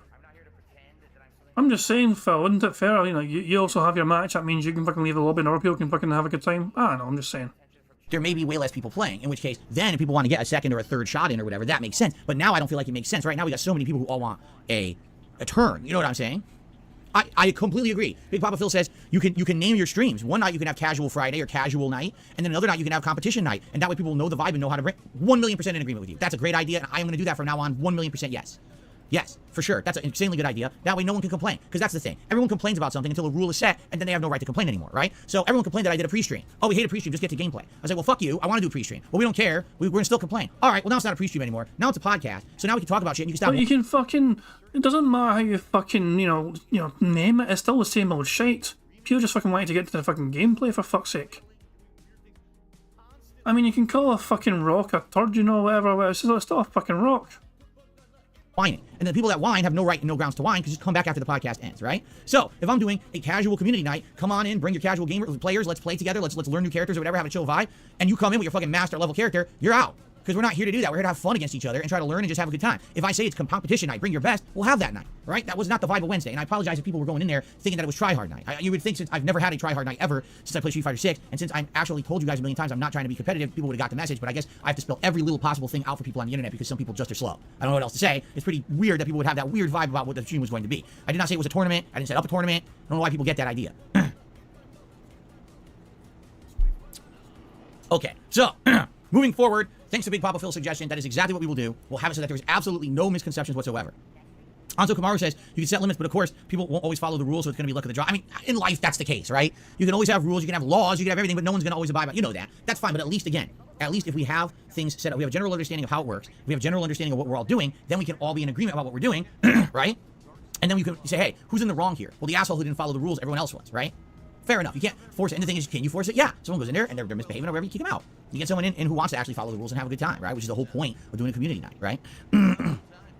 Exactly right. I'm Real Phil says, I would assume on a casual night you won't play diamond rank characters, which would have to fight players near master in some cases for fairness. Correct. Like, for example, we're doing a casual night. I won't play Blanca. Why would I? I only picked Blanca because there were people in the lobby with diamond rank. Money, yeah, yeah.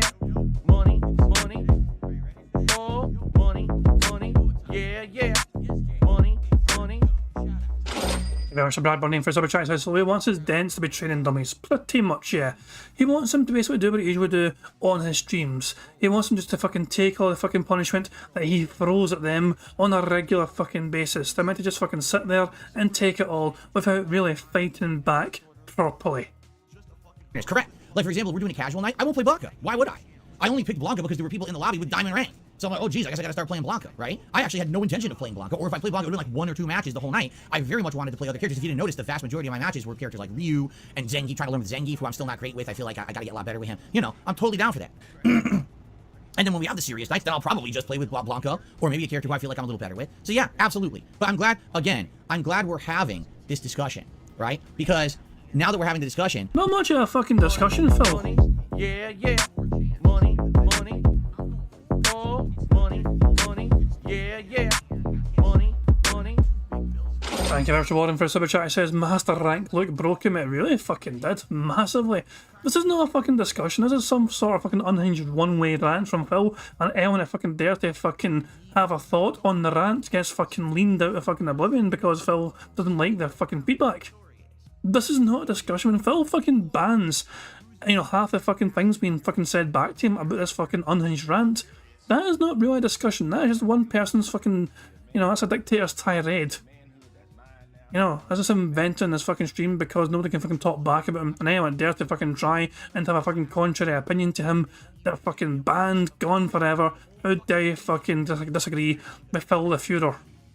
Again, I'm glad we're having this discussion, right? Because now that we're having the discussion, we can move forward positively and learn and do things better in the future, right? As opposed to everyone sits and bitches on my day off like a bunch of babies on the internet to create drama, saying that, oh, you really shouldn't have yelled at the master level Luke. You mean the guy who literally was the guy who came to the backyard wiffle ball game, dressed completely in MLB garb, and basically home run to the fucking wiffle ball into the woods. So that's who I shouldn't have gotten upset with. Well, he was better than you at the game. Just deal with it. I have a right to get upset with whoever I want on my own streams. I really do. Really? No, I do. It's my stream, it's my business, and if I think someone's being stupid, I have the right to call them out for it. Right? So I don't know where you... You willingly played him though. This wasn't you fucking being sprung, surprised on, but oh my god, this guy came out of nowhere, he's gonna fucking... No, you willingly went into the match. You willingly accepted the match. You picked him. You picked him to play. You willingly engaged in that fight. You went into that knowing what to expect. And so you brought all this on yourself. You could have fucking ignored him. Or kicked him, said, no, I don't want to play master players. Sorry, thank you, but I'm not playing master players. They're casual. But you went into it of your own volition. And so really, the only person you've got to blame here is not fucking Farmers McKenzie, but yourself. People get up again. It's because people get so caught up in the drama of shit, right? Guess who the people were complaining? The same people who were trying to get my phone number off my screen 2 days ago when I was calling plumber. Those are the people. So why are we talking about it? Who cares what the fuck they say? Instead, how about we have a nice morning where we try to actually set up these events for better in the future, correct? That's what we really should. Money, yeah, yeah. Money, money. Oh, money, money. Yeah, yeah. Money, money. Thank you very much, D-Dog, for a super chat. It says this list is getting bigger. With side-scrollers, TikTok Zelda, Master Ken, still halfway young, and Master Luke as well. Master Luke, really. But yeah, he doesn't like Ken as well, of course. Ken's are all broken according to Phil, but Master Luke too has completely broken his fragile little ego. So there you go. Thick Monkey says he didn't pick Blanca because he was scared to lose and wouldn't have an excuse. He did actually pick Blanca though, a couple of times. He actually had a few games with him. But not for long though. It was quite a varied number of fighters Phil picked. But he's fucking playing challengers and, you know, like, he's playing bronzes and fucking gold and all that shit. Phil's like platinum level. And he's fucking playing these like new challengers and fucking people who are scrubs essentially. And there's no problem there apparently. It's perfectly fine for fucking 3-star plat Phil to fucking fight some sort of fucking bronze. That's perfectly acceptable according to DSP. But fucking him being a plat and playing a master? No, not allowed. Money, yeah, yeah. Money, money. Oh, money, money. Yeah, yeah. Money, money. Thank you very much to Gamebox for super chat. Says if he won, this would have been a victory lap stream. Oh, you bit massively. If Phil had won, he would have been going fucking nuts with the fucking... I beat a master player! I'm incredible! I can't wait till I become a fucking master. He would be absolutely fucking demanding all these fucking contributions from us. Guys, please bring forth all your contributions and celebrate my glory in defeating this master troll who tried to fucking ruin my casual multiplayer Street Fighter stream. You'd be fucking going nuts. The same people who were trying to get my phone number off my screen 2 days ago when I was calling the plumber. Those are the people. So why are we talking about it? Who cares what the fuck they say?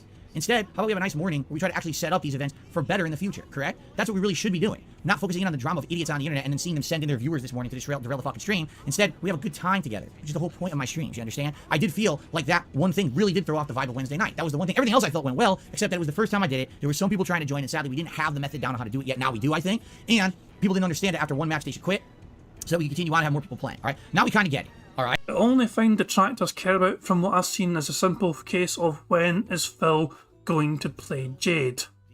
Jade was ignored all that fucking night. He wanted desperate to fucking play Phil Burnell in Street Fighter. He even offered to pay Phil Burnell to play him. Although it could have been a typo. Who knows? It's Jade. He's not great with words. It can go and all that jazz. But yeah, the one big thing detractors want to fucking see happen is Jade get his match with Phil Burnell. That is what most decent detractors only care about, Jade getting his fucking match with DSP. Nothing else matters other than Jade rolling into the fucking match and getting to fucking have some one-on-one time with his fucking favourite streamer of all time, DSP. Right? Now we kind of get it. So that's how we're going to do it moving forward. If we do it, now we have a serious night, that's different, and I'll tell you that. But, you know, for example, if over the weekend we do another community night, it's going to be a casual night. Everyone relax, everyone have some fun, try to play, try to have a good time, and not try being a freaking tryhard, but also setting it up so that people get one match if they get it against me, right? And see if people can find the lobby. Now we know the way they can find it. We're going to have these things going. So, like I said, the one bummer about it, it seems like you can't kick someone if you're playing a series of matches. So let's say I sit in in one of those matches, I play 4 or 5 in a row, half the lobby can fill up with trolls, and I can't kick them until I quit out. And that would suck because that kills the queue system. So I don't think there's a way around that right now. I guess they're going to have to, you know, slowly improve the system or whatever. I guess we'll have to find out, right? Okay. So, okay. There we go. So, I apologize to those who wanted to play on Wednesday night, didn't get a match. I apologize to those who maybe were trying to play and there was trolling, so idiots were taking up the spots, right? I apologize if you didn't feel the quality of the match was good, because let's be honest, not every match is going to be great. When you're someone who's on the other side of the planet, and you're trying to match up with me, and we end up with a 200 millisecond connection, everything's like slow-mo, I mean, there's just going to always be things. I knew that would happen. With a community night like this, you're never going to have like the ideal system every single time that you play. It's always going to have an issue with that, right? Nothing can be done. But I'm working on it, right? And it'll get better. That was the first one, the first time. And, you know, moving forward, we're going to absolutely continue with trying to make it better. I liked it. I had fun with it. And by the way, I will say this too. Thanks to those who not only showed up, but also supported, because that was nice. You know, community night is one thing. It's a way to give back, but it's also a regular work stream for me. So the fact that there were people who came and supported that stream, that was really nice of you. And I hope that that obviously would continue in the future. If every time I do a community night it ends up a dead night and there's no support, that's going to be a problem. All right. But I liked it. You know, people were actually like, wow, this is actually working out well. Look, variety of matches. Phil's enjoying playing with the fans. And money! He's taking losses and he's okay with it, except for the bullshit match, which we've already addressed. You know, yeah, that's what it's all about. Because that's the funny part, too. They only focus on the one match against the master level player. They don't focus on the fact that I lost a lot, because I was picking a lot of characters I'm not good with, but I was okay with it. I'm okay with it. Yeah, but we're going to focus on your fucking most saltiest, toxic fucking moment. Of course we are. Like, you're going to try and fucking say it out of context. What was the context then, Phil? You got your arse handed to you, you couldn't fucking handle it, so you stopped playing like some sort of petulant child. As long as we're having a good time and someone's learning, that's what it's all about. Remember, I was playing against a Cammy, and I kept giving advice like, stop jumping. You gotta stop jumping. You jump too much, and every time you jump, I'm anti-airing you. It's a bad part of your game. I would love to add advice and things like that when I can. That's the point of a community night. Then why didn't you give fucking Thomas McKenzie a chance to give you advice? You just gave up. You just stopped fucking playing. Thomas could have fucking helped you out, especially since you're playing Luke today. But instead, you banned their ass. Get it? Okay, I hope everyone gets it. Okay. So all that being said, there will be another one probably this week. I just don't know when yet. You know, it could be Sunday, it could be Monday, it could be one of these nights coming up. But I think we'll talk about it. I don't know when you guys think would be the best night for it. I'd like to try it again, take another stab at it, and hopefully it's a good time. All right. So thanks to those who attended, to those who supported, and let's talk more about this. You know, in the next couple of days, as we said. This is, keep in mind, we've not even had a schedule yet. We've not even had a day off story yet. We've had the fucking recap so far. This is everything that happened before Phil's day off.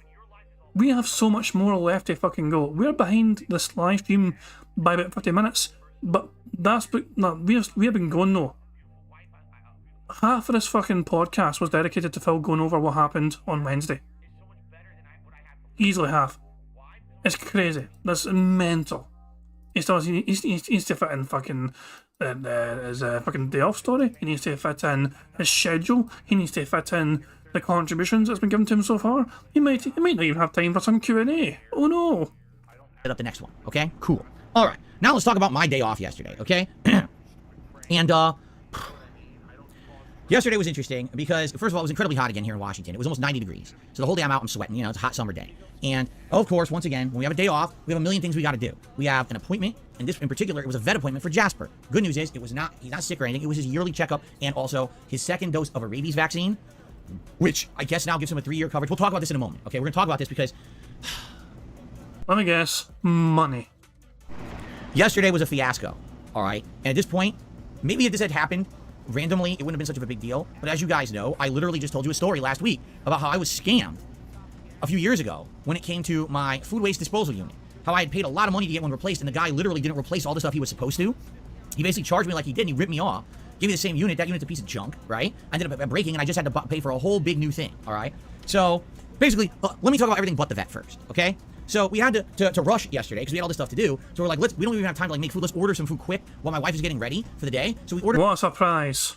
some food. The food was over a half an hour late with no excuse. Like, we ordered before from this place, and the food comes like... Maybe they're fucking busy. There's probably fucking close to lunchtime because you fucking wake up at fucking noon.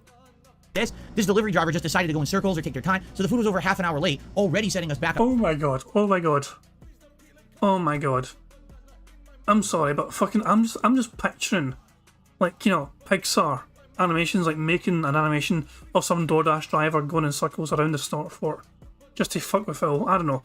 In my head, I just saw it animated. What can I say? No pressure, you know, Pixar, but fuck me, man. This has potential. This has potential to be a great fucking wee mini animation of sorts. On our already busy day, so it paced the day wrong, and it was a bad start. All right. So then, outside of that, what else did we do during the day? Well, as you can see, one of the things we did is that we went to I think it's supposed to be a secondhand clothing store, but also like a reseller. I don't know exactly. So the way this store works is they have name brand clothes. Okay. It is where fashion goes to die. That shit's not been popular since the fucking goddamn 80s, Phil. But some of them you can tell are absolutely brand new. They still have the store tags and everything on them. But sometimes they don't. And I get the feeling that some of the clothes are slightly used, which is fine because they're washed and cleaned and prepared and resold there. But other times they're brand new. So the reason that I wanted to go there was, as you know, recently we did my digital summer party, right? We had a great time. I wore a Hawaiian style shirt during that event. And people liked that vibe. They're like, wow, it's like a party atmosphere. It feels wearing something a little different. I told you guys how comfortable I was in this shirt. I was like, wow, I was playing Street Fighter, but I felt comfy. I wasn't really sweaty or whatever like I normally is wearing a t-shirt. And so people were like, you know... Oh my god, I just seen a fucking super chat and Phil's fucking... Oh, hold on. The very first super chat ever from Richard Glucks. With an umlaut over a U, so it could be German. But then again, this is a currency I'm not entirely sure what it is. This little symbol right here. I don't want to fucking buy him on super chat. Fuck off. No, fuck off. I just fucking... Go, stop fucking showing up. Go away. Hi, Phil. When's the next feasting with Phil? Your wife seems to enjoy cooking. Do you think she'll become a professional chef? Do you think she'll become a professional chef? Could Kat Burnell become a professional chef for enjoying cooking so much? Who knows? Who in the fuck knows?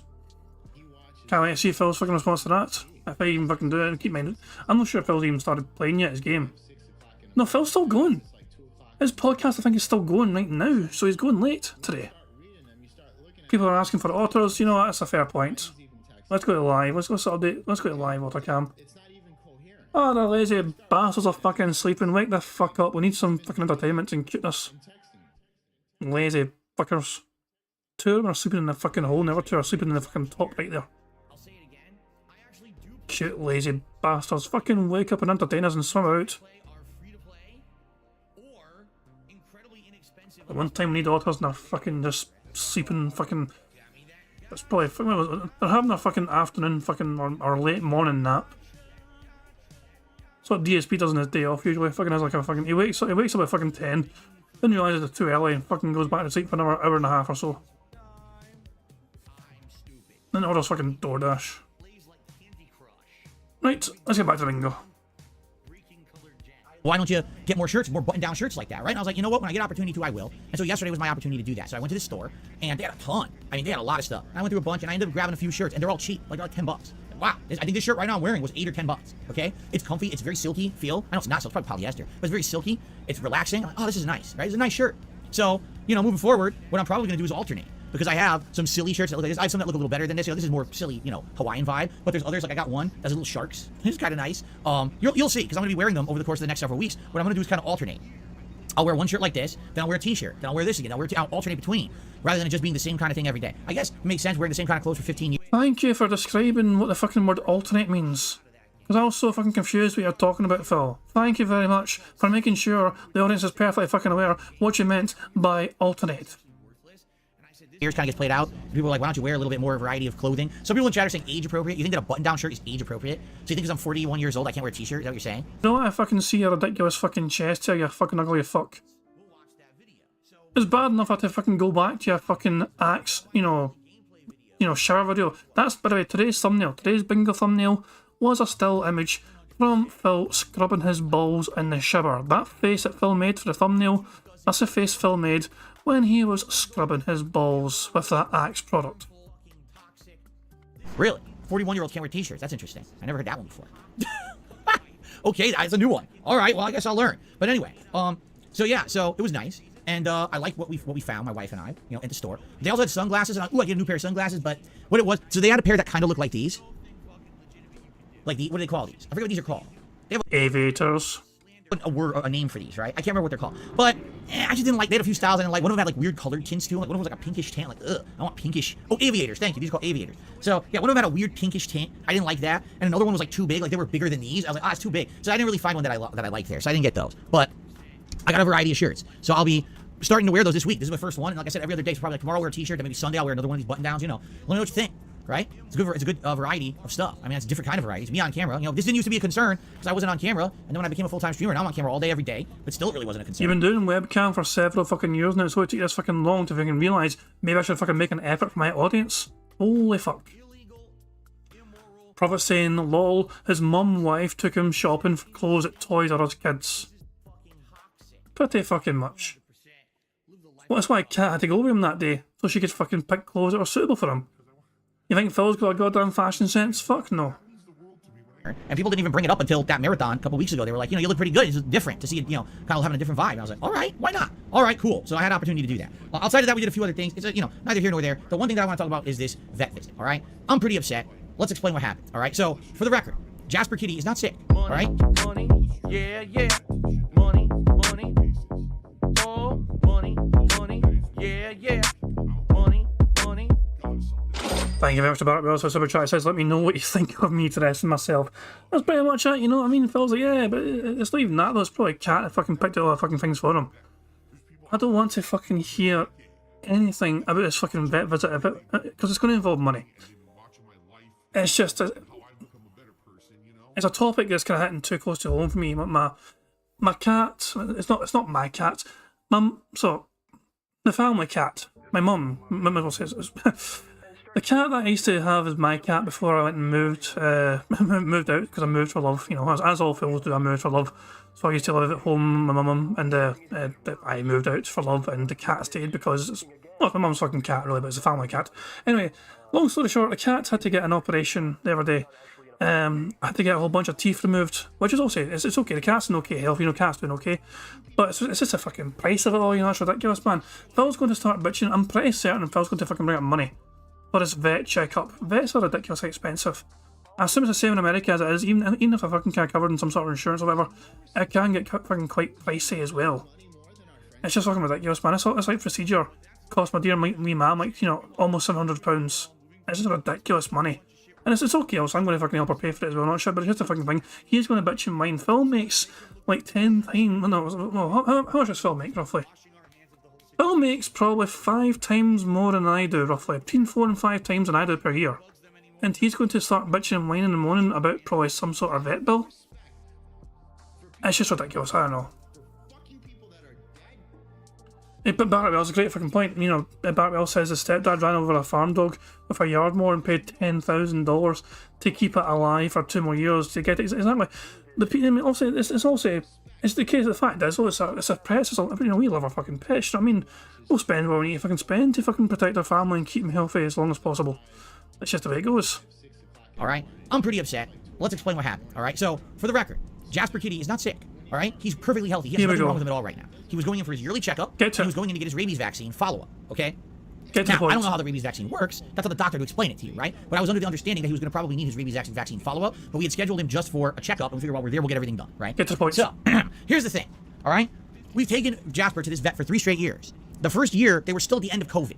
So back then, everyone was still wearing masks here in Washington State, and you couldn't go in anywhere. It was like, oh God, it's like everyone has to have a fucking hazmat suit on. So oh my goodness, here's Jasper. Oh, sorry sir, you can't go back there with him. We'll take him into our sterile room, and we'll examine it ourselves and we'll tell you the findings. I was like, what the hell is this? You know, stupid COVID was so bad and everyone was so afraid. Here in Washington was one of the worst. We were like some of the worst afraid states there were. So you couldn't do anything, right? Now, the good news is last year, all right, all that was finally over with. No more masks, no more being afraid. So last year, we took Jasper to the same vet in the summer. We were allowed to go into the exam room with him. And here's the thing about Jasper, okay? Jasper Kitty absolutely hates being in the carrier. Whenever he's in that carrier, he's very upset and nervous. If he's in the car, he's panting and he's meowing. He's just afraid. He hates the carrier for some reason. What's I don't know why. I fucking don't know if he had a point? traumatic experience in his past, but he hates the carrier. Get on When he's with it. out of the carrier, he is perfectly fine. So to give you an example, last year, they allowed us into an exam room, so we opened the carrier. He comes out in the exam room. He's having a Move blast. on. He's crawling on the desk. He's jumping all around. He's having fun. He actually enjoyed his vet visit last year because, you know, for the first time since COVID ended, you could go in the exam room. He was allowed to run around, have free reign. Had a great time, okay? And it was great. So I remember last year, the vet examined him, explained everything that the vet found. They said he was a little bit on the overweight side. We need to cut down on his food, which we've done in the last year. All right, good news is he lost some weight in this last year. You know, and a few other observations, you know, whatever. But that was great.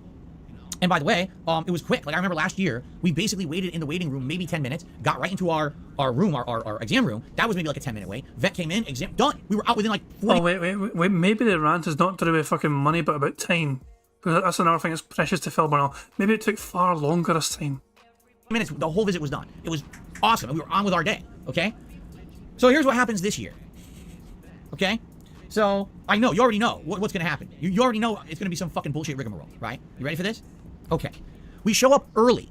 We actually showed up 15 minutes early because we were hoping that if we showed up early, maybe we could get in exactly when our appointment was and we could get out early to do the rest of the stuff we needed to do during the day because we had a very busy day planned.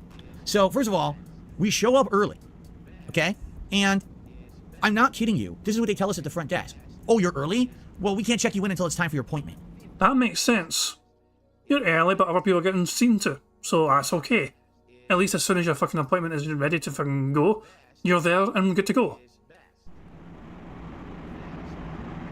What? Yeah, we're not allowed to check you in until it's time exactly for your appointment. So, you're just stuck. You came for no reason. Just sit here in the lobby. Great. Well, Jasper hates being in this carrier, and now he's stuck in the carrier for extra time. That's your fault, Phil. You really should have fucking done your due diligence and checked ahead of time. You could have called him or something, for fuck's sake.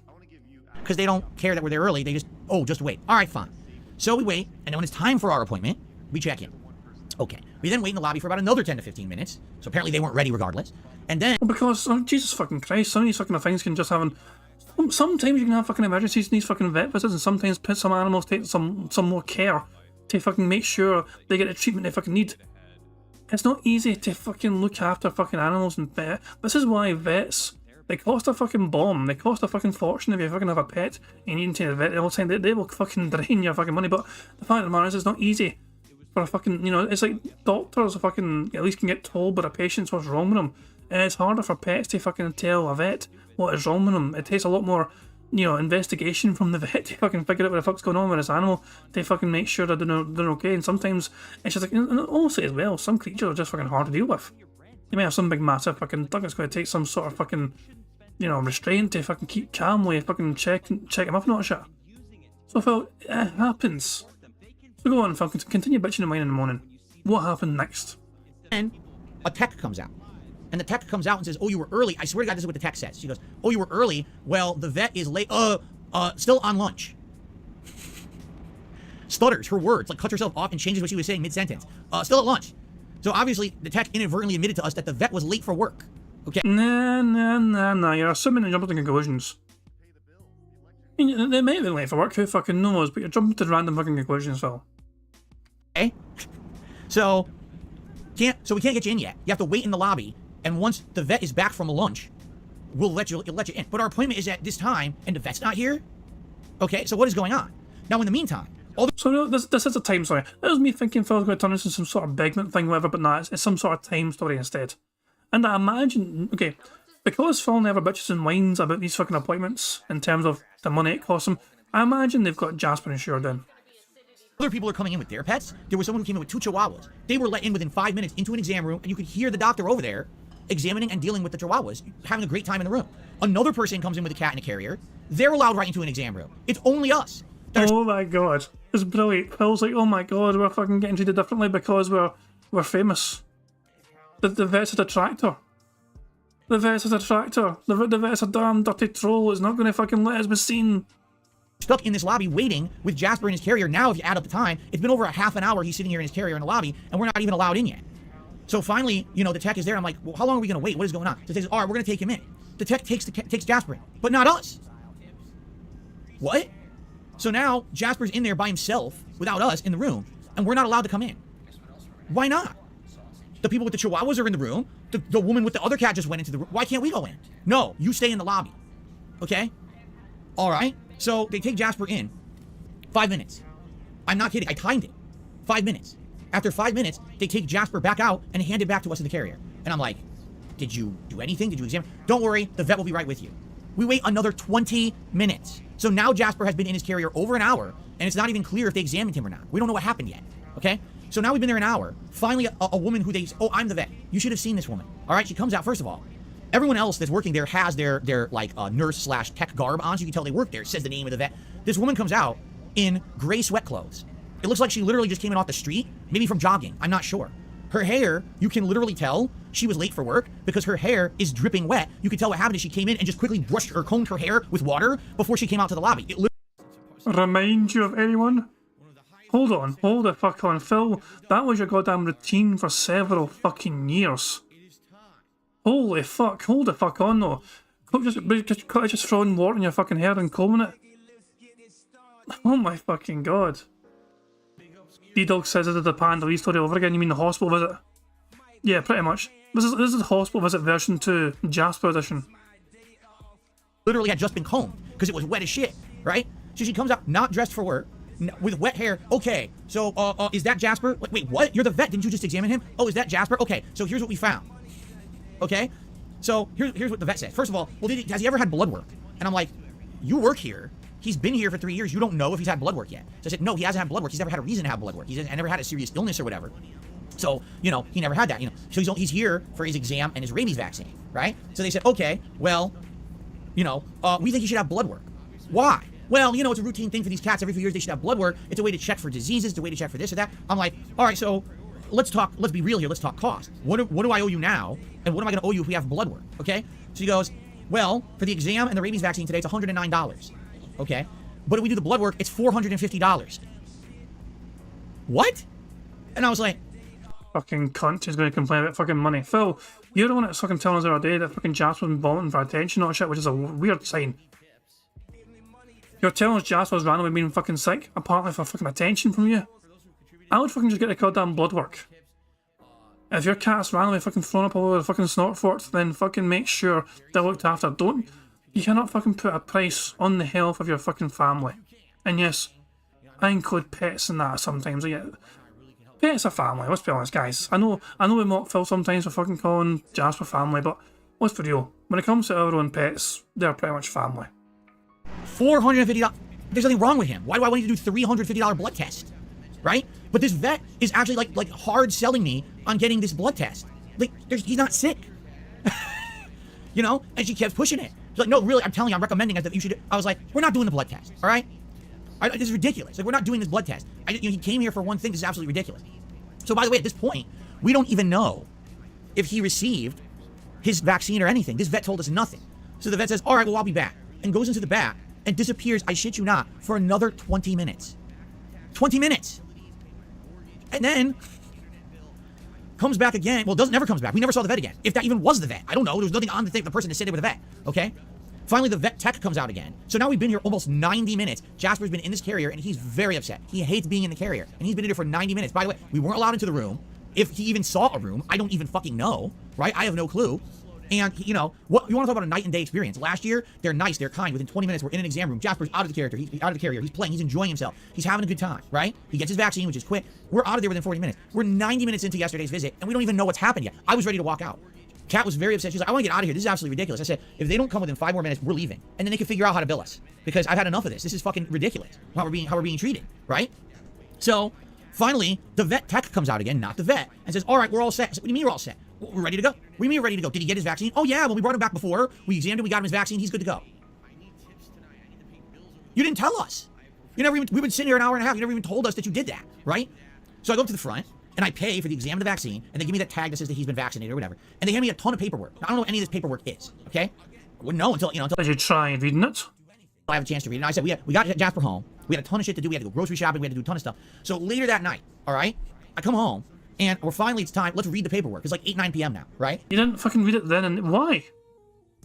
You waited for several fucking hours to read the goddamn paperwork. Oh my god, okay, and what did you find out, Phil? So I start reading the paperwork. And on the paperwork, all of a sudden, it says all this shit on the paperwork that this vet never told us about. All right? Number one, it explains the whole vaccination process. It says last year he got his first dose. This year's the booster. Now that he got the booster, he doesn't need a rabies vaccine for 3 more years. So we don't have to worry about getting him back to the vet for his vaccine next summer. It's taken care of. Cool. We got 3 years to wait till 2026. Did the vet tell us that? No. Never explained. Another thing, and this really got me, okay? There's something on there that we absolutely should have known. The vet didn't tell us. It says Jasper is starting to show early signs of a little bit of dental plaque. Now it's early. What you can do is you can do like dental treats. You buy cat dental treats and things, and it'll actually start cleaning your teeth nicely. And as long as you do it regularly, it should not be a problem at all. He should be good. All right. But it even says on there, some cats, it doesn't actually help, you know, using the dental treats, and long term they might need to get tooth cleanings. All right. That sounds like something a blood test would fucking help with them potentially. Right. So keep an eye on it. The vet didn't fucking say that at all. Now, after the vet appointment, during our day out, we went to the pet store, and we actually bought Jasper things. We could have bought him the dental treats, but we didn't know we needed to get them because the vet didn't fucking say anything. Okay? So literally, we went to the vet for an hour and a half. Jasper was seen for 5 minutes. And literally, the vet told us none of the information that we should have known while we were there, and expected us to just figure it out later by reading this giant stack of fucking paperwork that they gave us to go home with. Okay? So, after that, we are not going back to this vet. And it's a shame, because we actually had a great experience with this vet last year. We thought the vet was great. Now that COVID was over and you're able to go into the exam rooms with your pet again, we had a great time. He had a great time. I have pictures on my phone of Jasper having a blast at the vet last year. I'm not even kidding. Let's see if I can find it. Gonna go all the way back here. Hold on. Oh, he's gonna fucking show us. Wow. Almost. It's Christmas. Here it is. Here's Jasper at the vet last year when they let him into the exam room and he was chilling on the counter. He's having fun. He had a great time. You know, not in the The cat was going to go after that mouse. But that's the way I tell him. Everyone, what fucking, you know, hold on, let's just, Jesus Christ, get the fucking ring light the fucking way, Phil.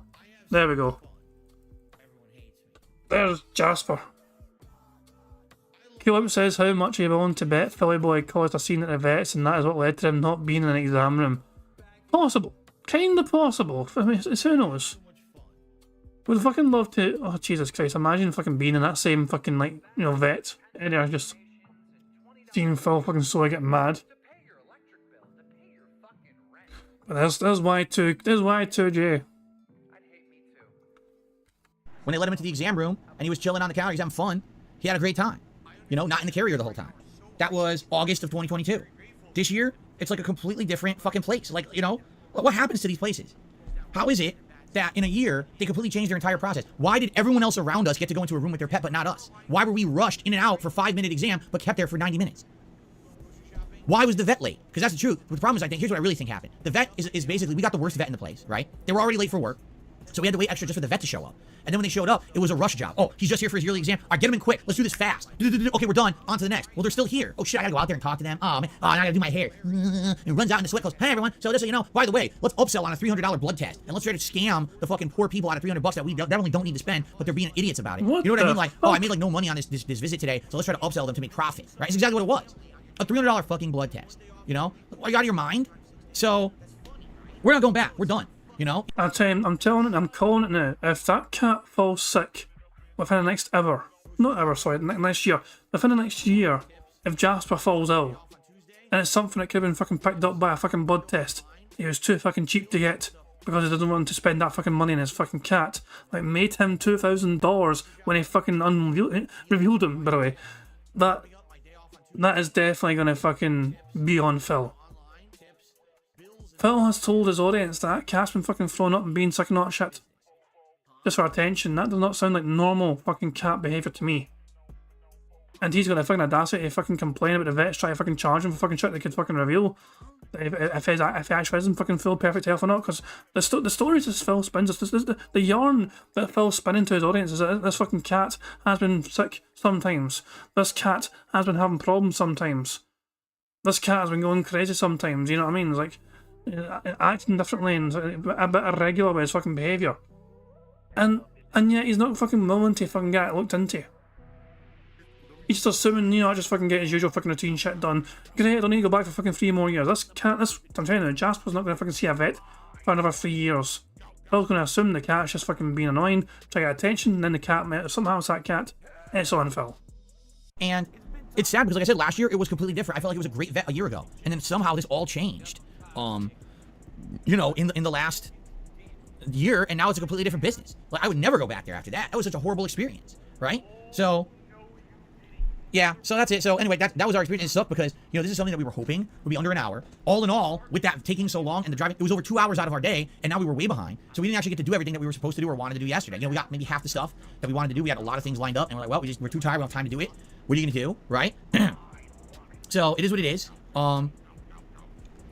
You know, it's pretty sad. It's pretty sad that that's how we were treated after having such a great experience last year. Out here, there's a lot of competition for pet healthcare. There's a ton of vets. There's a ton of these places. So why they think they're going to do well in an environment when you have direct competition literally right around the corner, I don't get. But, you know, we'll see. We'll see what happens moving forward. Hopefully, we find a better one, you know. The ex-motto says, do you ever thought to ask them why the visit went like that? Yeah, it's called customer feedback, which you're supposed to give after your visit. Oh, we're going to give it to them. Don't get me wrong. There's no we're going to give them the feedback that they deserve, and they're going to understand why we're not ever going there ever again after being treated like that, you know? The point is, it doesn't matter why. The fact that it happened is bad enough. I don't care. Oh, it was an extenuating circumstance. Well, I don't want to be your extenuating circumstance. I want to go somewhere where I'm treated like everyone else, not that we're the ones sitting in the waiting room for 90 minutes while everyone else got to go into a room, and we just sit here with our cat in our carrier for that time, and you don't do anything, and you want to upsell me on a $350 blood test. Like, get the fuck out of here. So, yeah, that's that. And, you know, they'll get our feedback, and it is what it is. It sucks. It sucks to even have to talk about it, but, you know, something to vent about, something to tell you about what happened on my day off. That's what happened on my day off, okay? All right, let's talk about today. Let's talk about the schedule, okay?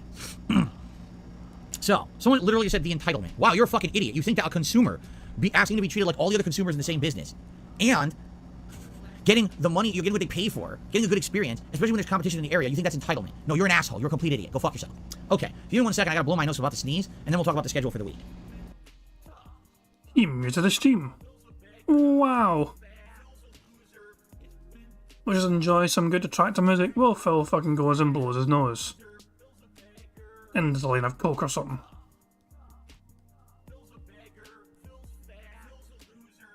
I love this tune. This is a great wee song. And he's back. And it's a pretty dumb statement, don't you think? That's like you say, you go into a restaurant, a table of 4, you all order the same deal, 3 of you get your food at the same time, and it's all great quality. You have to wait an extra half hour to get your food, and when the food comes out, it's all fucked up, and then they want to charge you more for it than everybody else. But if you complain, that's entitlement. Wow. You people on the internet are real smart when you say shit like that, right? Anyway. Okay, so, let's talk about the schedule for the week. So today... Hold on. I need to rewind that. It was a good analogy, but I need to fucking make sure I didn't say something in the card. And it's a pretty dumb statement, don't you think? That's like you say, you go into a restaurant, a table of 4, you all order the same deal, 3 of you get your food at the same time, and it's all great quality. You have to wait... Okay. I thought Phil might have said friend there. He didn't say friend. My bad. Extra half hour to get your food, and when the food comes out, it's all fucked up, and then they want to charge you more for it than everybody else. But if you complain, that's entitlement. Wow. You people on the internet are real smart when you say shit like that, right? I was just checking to see if he said friend or not. He didn't, so I was just going back to Anyway. make sure. Okay, so, let's talk about the schedule for the week. So today, on the first stream here... Holy fuck. We've only just now got to the schedule. Oh my god. This is a long one. I'm going to try out Luke in Street Fighter 6. Now, admittedly, I've not even used Luke at all in the game yet, okay? So I don't even know what his normals are or whatever. But I did watch a video last night of, at that point, who was #1 ranked Luke from like a couple weeks ago in the game. And I watched about 30 minutes of gameplay. And from what I can see, all right, is that basically Luke, all right, how can I even say? Luke is, he basically is really easy to play. What do I mean by that? He doesn't have any complex things to him. It's not like Chun-Li where you need to do a stance cancel, all right? It's not like you need to master a bunch of mix-ups. For him, he's very basic. And for what I saw, even from the high-level Luke, all right? It's like you do a combo, target combo, or maybe a dash cancel combo, or a drive rush into 1 or 2 hits, into a move that creates a juggle state. And there's 2 of them. One is a wall bounce, and one is a knock them into the air. After that, you do a follow-up. Sometimes you can do the wall bounce into the knock into the air move, and then you can do a final move into a super. So basically, it's like wall bounce, juggle, super. And it's very basic. And what I'm seeing from the best gameplay of Luke is that the reason he's very effective in the game is his speed. His fireball is one of the fastest, if not the fastest, in the game. It doesn't do a lot of damage, but it basically shuts down a lot of characters from mid-range. You can't get around it, okay? In addition, his level 1 super, which is a bunch of projectiles, hits so fast that people doing drive impact can get stuffed right away. So you can't just spam drive impact against him. At any point, you can do a level 1 super and blow you out. And because he has safe hit strings, like he has a safe target combo, he has, like I said, a dash cancel or a drive rush into 1 or 2 hits that are pretty easy to combo together. Pretty much from any range, he's very effective. You get that one hit, and you can do a big combo. But the catch is, he doesn't do insane damage, from what I've seen. Like, other characters, they get that one counter hit, they can do like 60% of your bar or more. It doesn't seem like Luke really gets those opportunities. Maybe every once in a while he gets a full drive impact, but outside of that, it seems like, for example, if you wall bounce, it's like, boring. You do punch, launcher, fireball, uppercut. Now, if you have level 3 super, you can cancel into it, but it's like 3 hits. It's like punch, boom, boom, No boom. one That's cares, That's really the much he can do. You know what I mean? For what I've seen, he does have a good maneuverability where he can constantly be kind of pushing you to the corner. Okay. Make it end. Which is interesting. He has like a move that you punch into a shoulder tackle or punch into a flip kick, and both of those moves will push the opponent back. So Make you can the keep bad getting them stuck man in the corner. stop. That's pretty effective. So, for what I've seen, all right, he's very, very good. Okay? But he's not like let me put it this way. Unlike other characters, he's not necessarily always looking for the one counter hit to win, but if he gets it, it's great. What I've seen a lot of people do is they'll walk forward, they'll do like a dash cancel 1 or 2 hits, and they just walk 1 step back. Because he's fast, he recovers so fast, and then that baits someone to do something. And the moment they press a button, you immediately go back into attack mode and stuff what they're doing and you get a giant combo. So it's like hit, and both are blocked, step 1 step back, oh, here comes, haha, counter attack. And he does it a million times, and it works every time. People really fall for it, you know? So it's really more of a little bit of baiting and being fast, and then getting a big quick combo, push him to the corner, quick combo, rather than, oh, look at this one combo that I got the one counter hit, and it's 90%, well, okay, it's not 90%, I don't think anyone has a 90% combo, but you see what I'm saying? A lot of characters are reliant on that, and again, getting that one move that does a big payoff, it doesn't seem like he does that, okay? But if you stay on him, and you bait him with, these whipped moves or whatever, he's very effective. So, that's what I saw from watching this high-ranked Luke. Now, we'll see today, because today what we're going to do is the usual. We're going to go into the guide mode, we're going to go into his combo trials, we'll probably do 1 or 2, a couple casual matches, just to get my bearing, and then we'll jump into ranked, and we'll see how it goes. I'm hoping to do well with him. If not, we'll see. Will I once again get thrown right into Diamond? I hope not. I seriously hope they fucking don't throw me into Diamond again like they did with Ryu, because I'm never going to learn with these characters if it's literally my 11th match ever and I'm fighting Diamond ranked players. I will never learn. It will just be me getting spanked like this, like I did with Ryu. So I hope that the ranking system works. I don't know. What happens if I win 10 matches in my placements? Do I go to Master? Right? You fucking wish. How ridiculous is this ranking system? I don't know. But I guess we'll see. As we continue to play, I guess we'll see and go from there. All right, let's see how it goes today. I'm not super confident I'm going to do well with him out of the gates. Anyway, he's a different kind of character. I haven't really played fast rushdown style characters like he is, so this may be a very different feeling today. As I play with him until I get used to the character. So the whole first stream is Luke. We'll experiment with him. We'll see how it goes. On the late stream tonight, which is called Friday Night Fights, all right, we will determine if you want to see more Luke, or after having played with him, do you want to see variety? Would you like to maybe do 2 hours with Lily, who I wanted to play a major stream with on Wednesday and didn't get to because the servers went down? Or would you prefer if I go and do 2 hours of Blanca and I attempt to get Blanca higher ranked than Diamond? Because I'm at 3-star Diamond now. Maybe I can get him up to like 4-star Diamond tonight, right? We'll leave it open. Right now, the late stream is totally in your hands. We'll see what happens, and we'll go from there. And, I like having that ability to kind of change it on the fly, depending on how today goes. So, if Luke goes well and we want to keep moving smoothly with Luke and do another Luke stream, I'm totally down for that. But, again, let's play it by ear, okay? So that's today. Tomorrow, no Street Fighter 6. Tomorrow it's going to be Final Fantasy 16 on the first stream. And then tomorrow night, a special premiere, Amnesia the Bunker. Yes, a month after this game released, we're finally going to check it out. I've heard good things about it. It's on Game Pass. 2 hours of Amnesia the Bunker premiering tomorrow night on the late stream. On Sunday, it's DSP versus the Internet, my weekly React show over on DSP React on the first stream. So, hey, if you're a channel member, by the way, there were 20 plus new members on the stream last week. So if you haven't had an opportunity yet, please post up your videos for that show soon. You have to have them posted up by tomorrow night, because I actually make that playlist the night before, okay? Where? Community tab of DSP Reacts on the main channel page. There's threads there. If you're an Ultra member, a Super member, or a Standard member, to post up your stuff for the show, please post up as soon as possible, all right? So, React show on Sunday. Sunday night is up in the air. Because Sunday night, we could do a chill World Tour stream in Street Fighter 6 for variety. We could do a community night, which would be a laid-back community night, not a try-hard night, all right? It would be everyone kind of chill, have fun with characters we're trying to learn or whatever. So we could do the second ever community night on Sunday night. Or we could do a serious night stream where, again, I try to play with a character who I like and I've done well with and I'm trying to level up. Maybe Zangief this week, okay? So we have options for Sunday nights, completely open. Monday, daytime stream will be Street Fighter 6, and then night stream will be Amnesia. Okay, and then we're gonna alternate. We're basically, it's like Final Fantasy Street Fighter 6 day streams, and then between Amnesia and a night stream of some mode of Street Fighter 6 on the late stream. Okay, excuse me. So, that's the schedule for the week. If you didn't notice, no new releases. I'm not really too interested in Exo Primal. Seems like a team-based shooter game that is based on statistics and how well you do with your team. Grinding and stuff. Probably not my forte. Even though I know it's Game Pass, it's probably not anything I'm interested in. Unless you guys know different and think it would be good. I don't think it would be for my style of content. Pikmin 4. Here's the thing with Pikmin 4. I feel like this playthrough would have worked. If I wasn't coming off of a bunch of like lengthy RPGs or whatever, but sadly I know how Pikmin works. It's slower paced, it's puzzle based. It's not going to gain my main audience. When I played Pikmin 3 ages ago, half my audience complained, said it sucked, right? Because they didn't understand. It was a completely different kind of game. But for those of us who liked Pikmin 3, it was like fun. It was a running meme. You get the fruit, you squeeze the juice, and that's how you win. It was funny. It was fun. It was a cute game, Although cruel. Sometimes those Pikmin die. You're like, oh my god, that's messed up. But I'm not really feeling like Pikmin's gonna work right now. I feel like we need to have bigger variety. Like Street Fighter's action-based, Amnesia's horror. We'll have an RPG with Final Fantasy. I don't know necessarily putting in another game that I know isn't gonna appeal to the masses and is more of a chill game is gonna work right now. A lot of people have been clamoring for the return of Elden Ring, and I'm leaning towards getting that returning when we get opportunity in the schedule, right? So another RPG. What a fucking brilliant idea. So maybe we play through Amnesia and we beat it within like a week or two, and then the next thing we do is we bring back Elden Ring. I'd be okay with that. All right, so let's continue to talk. But this week, I think it should be balanced between Street Fighter and Final Fantasy 16 on the day stream. The night streams will be, you know, various modes of Street Fighter, like World Tour or Community Night or whatever, and then Amnesia, and kind of balance between those two. I think that's what the week will be. Okay. Now remember, near the end of this month, on Saturday, the 29th of July, we have a special event coming up. It is going to be The Dark Side of Machinima. Special event where I'm going to react to the 15-minute long documentary about Machinima as made by June the King, but I'm also going to be talking all about my 6+ years as being a Machinima partner, the ups, the downs, how it was a varying experience to say the least in those 6 years. I'll try to outline my history of being with them and things that happened over that time frame. I wonder if Phil still has that rope. You could find good use for it at some point. Including some of the worst times in my YouTube career, like when I got hit with false copyright strikes and was outright told by Machinima to delete my videos. There was no other way to save my channel. I have all these emails from over the years saved up that I can share with you guys, talking all about my interactions with this company. I got the receipts, as they say. So I'm going to start going through those probably next week. I'm going to give it a week, and probably next week I'll start to go through all my stuff and look for the stuff that you guys are going to want to hear about and see about in that event. Plus, we'll also probably do some food. It's going to be a day-long React event for DSP Reacts. It's a good variety of content. It's probably the first time anyone's done a full-length event around Machinima. So it'll be fun, and that'll be the end of the month. I hope you'll join me for that. Again, Saturday the 29th of July. And then just as a reminder, coming up in the month of August, it's going to be a month-long celebration of my 15-year anniversary as a content creator here on YouTube. Let's get one thing straight. Phil didn't save all those emails. He never bothered his arse to delete those emails. It's a different server, you know. It's like, I saved all these fucking emails and didn't fucking get that. You just didn't fucking BR. You just fucking ignored them. You received them, you read them, then you fucking ignored them, and you just fucking sat there gathering dust for the longest fucking time. So yeah, difference between saving these emails and just forgetting all about them in the fucking first place. Prophet for interesting claims saying there are no emails. Think Phil's going to fabricate things in for his own personal benefit and narrative? Surely not. But surely if Phil will show evidence, will be a second. Phil's not going to show screenshots of these emails, is he?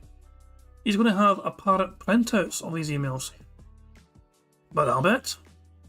Going down memory lane, there's going to be so many different events. There's going to be a retrospective day where you guys are going to be able to nominate your favorite moments from over the years, and we'll watch them back together, and I'll react live. There's going to be a Project 7 special event. We're going to watch back all of Project 7 together, and I'm going to add new context, new commentary to it, and I got some special stuff planned for that. There's going to be other holiday anniversary festivities based around this as well. We're going to do a special tier maker ranking all the games that I either said were game of the year or runner-up over the last 10 to 15 years to see which one held up over the years. Among other things, like there's a lot of ideas people have throwback playthroughs. What games from my past would you like to see me replay in the month of August? Maybe some retro games, right? Like old school Mega Man, you know, Mario, that kind of stuff. Maybe you want to see me do some of my earliest playthroughs ever full length, like Saints Row 2 is one I never did a full length playthrough of. All these ideas, and we'll talk about these starting probably next week. We'll try to solidify some of those things, so that we know exactly what's going on when, and lay out the month. Because outside of that, there's like nothing going on in the realm of new releases in August. It's a very slow month. So we have opportunity to do whatever we want. I think it's going to be a very special month. Hopefully people will come back and feel nostalgic about the content I put out over the years, and we'll have a great time together, okay?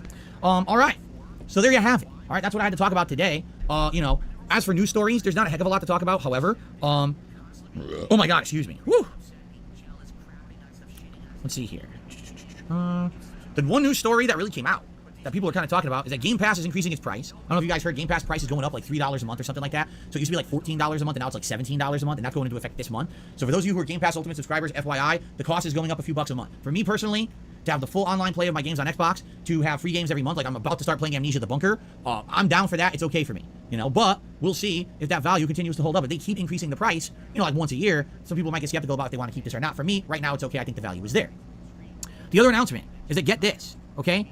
PlayStation's Horizon franchise, you know, Horizon Zero Dawn, Horizon Forbidden West, and the recent Horizon VR game, is getting a monstrous expansion and will be running for a very long while. It has been announced that there are 16 different plans for this franchise. Some include video games, some include other media. So we may actually see like a TV show, we may actually see like a movie, like these kind of spin-offs. Apparently there is a multiplayer-centric Horizon game being developed right now, among other things. So definitely what's interesting about that is that we didn't really know that. Like, if you've been following the Horizon franchise, you know, Forbidden West did good last year, but the weird thing about that was it didn't really get mentioned when it came to the Game of the Year awards. If you think of the Horizon Zero Dawn, it was a lot of people's, you know, in their top picks for Game of the Year when it came out. But Forbidden West, it seemed like at the end of the year, most people forgot about this game, like it didn't even exist. You know, personally, I thought it was a mixed bag. I actually thought that the graphics were amazing, and the world building and the cultures in the game were fun. But I actually thought that the gameplay elements weren't as fun, and there was a lot of unnecessary content in the game that didn't really add up to anything. And sadly, I thought the end of the story sucked ass. So for me, it was definitely a mix. I didn't hate it, but I didn't love it. I thought it was all right.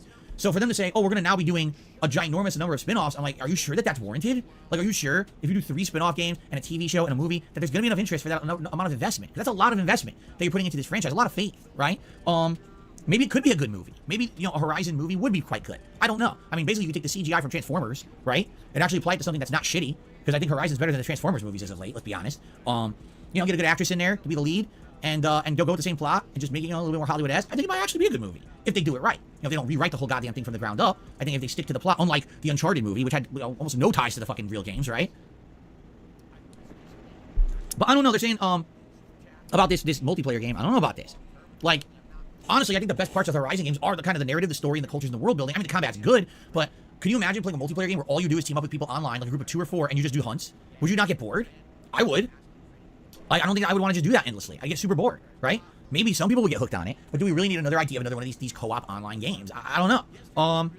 See, Tiny Dancer's Monster Hunter, people love that. You're right, but they already have Monster Hunter. You know what I'm saying? Like, it's not like, it doesn't feel to me like having that game fills in a gap in gaming. It feels like all you're doing is making another game that already exists, but you're slapping the Horizon culture IP on it. You know what I'm saying?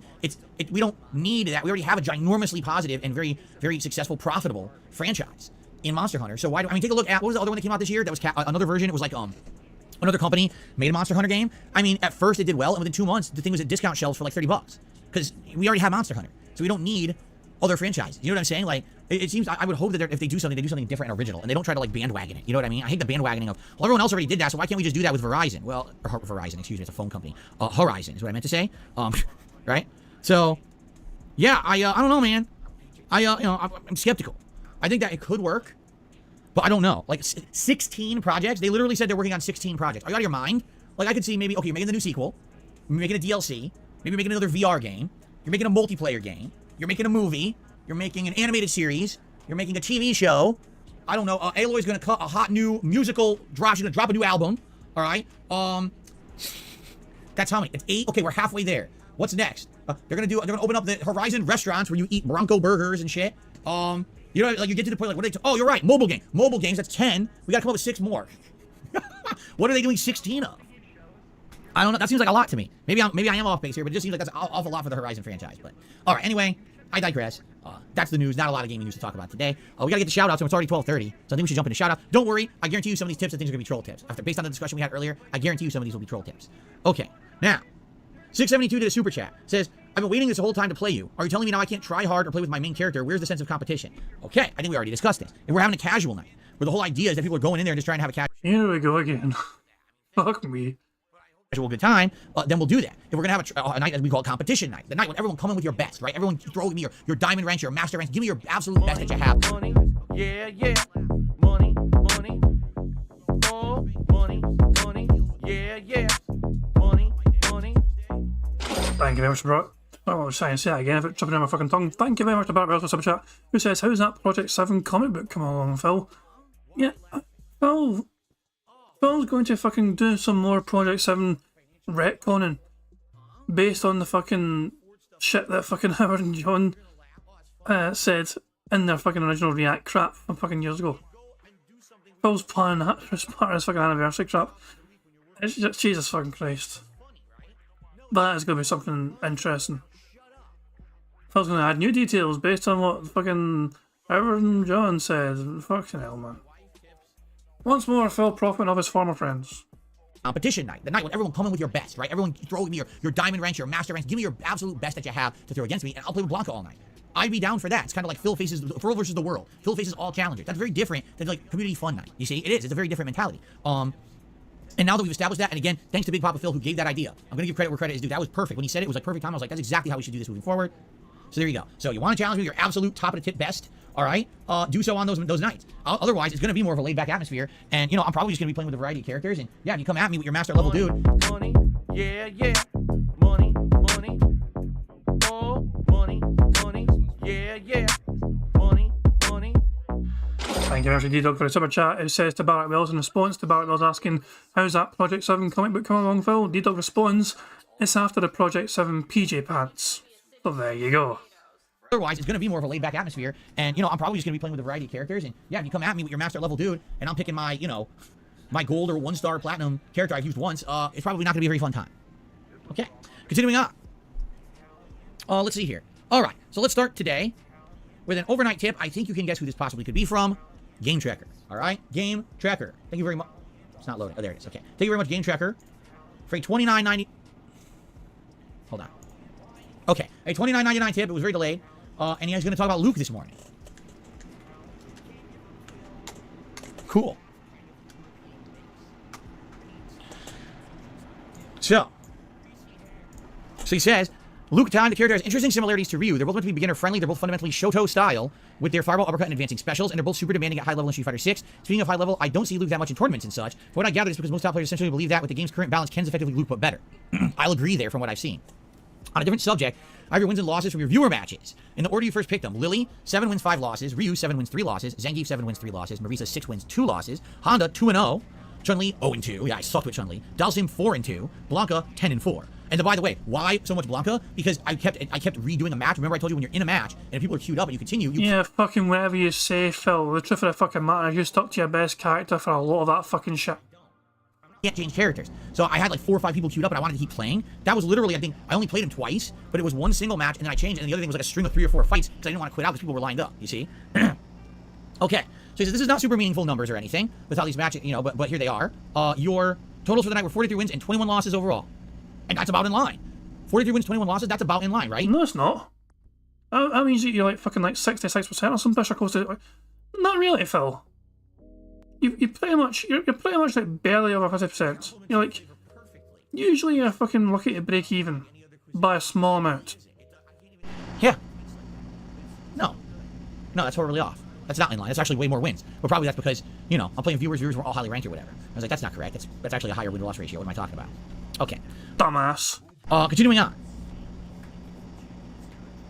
Lady has done a $4.20 tip and says, the Hawaiian shirt is looking swaggy, Chief. Well, thank you. This is one of... It's not, by the way, I should clarify. I did not buy all Hawaiian shirts. What I bought were nice button-down short sleeve shirts for the warmer months. And now I have like 5 or 6 of them that I'm going to alternate along with all my t-shirts. So it's not going to be a t-shirt every day. You're going to see like this shirt. Tomorrow I'll probably wear a t-shirt. Then another one of these maybe Sunday. And I'll try to alternate to keep that going.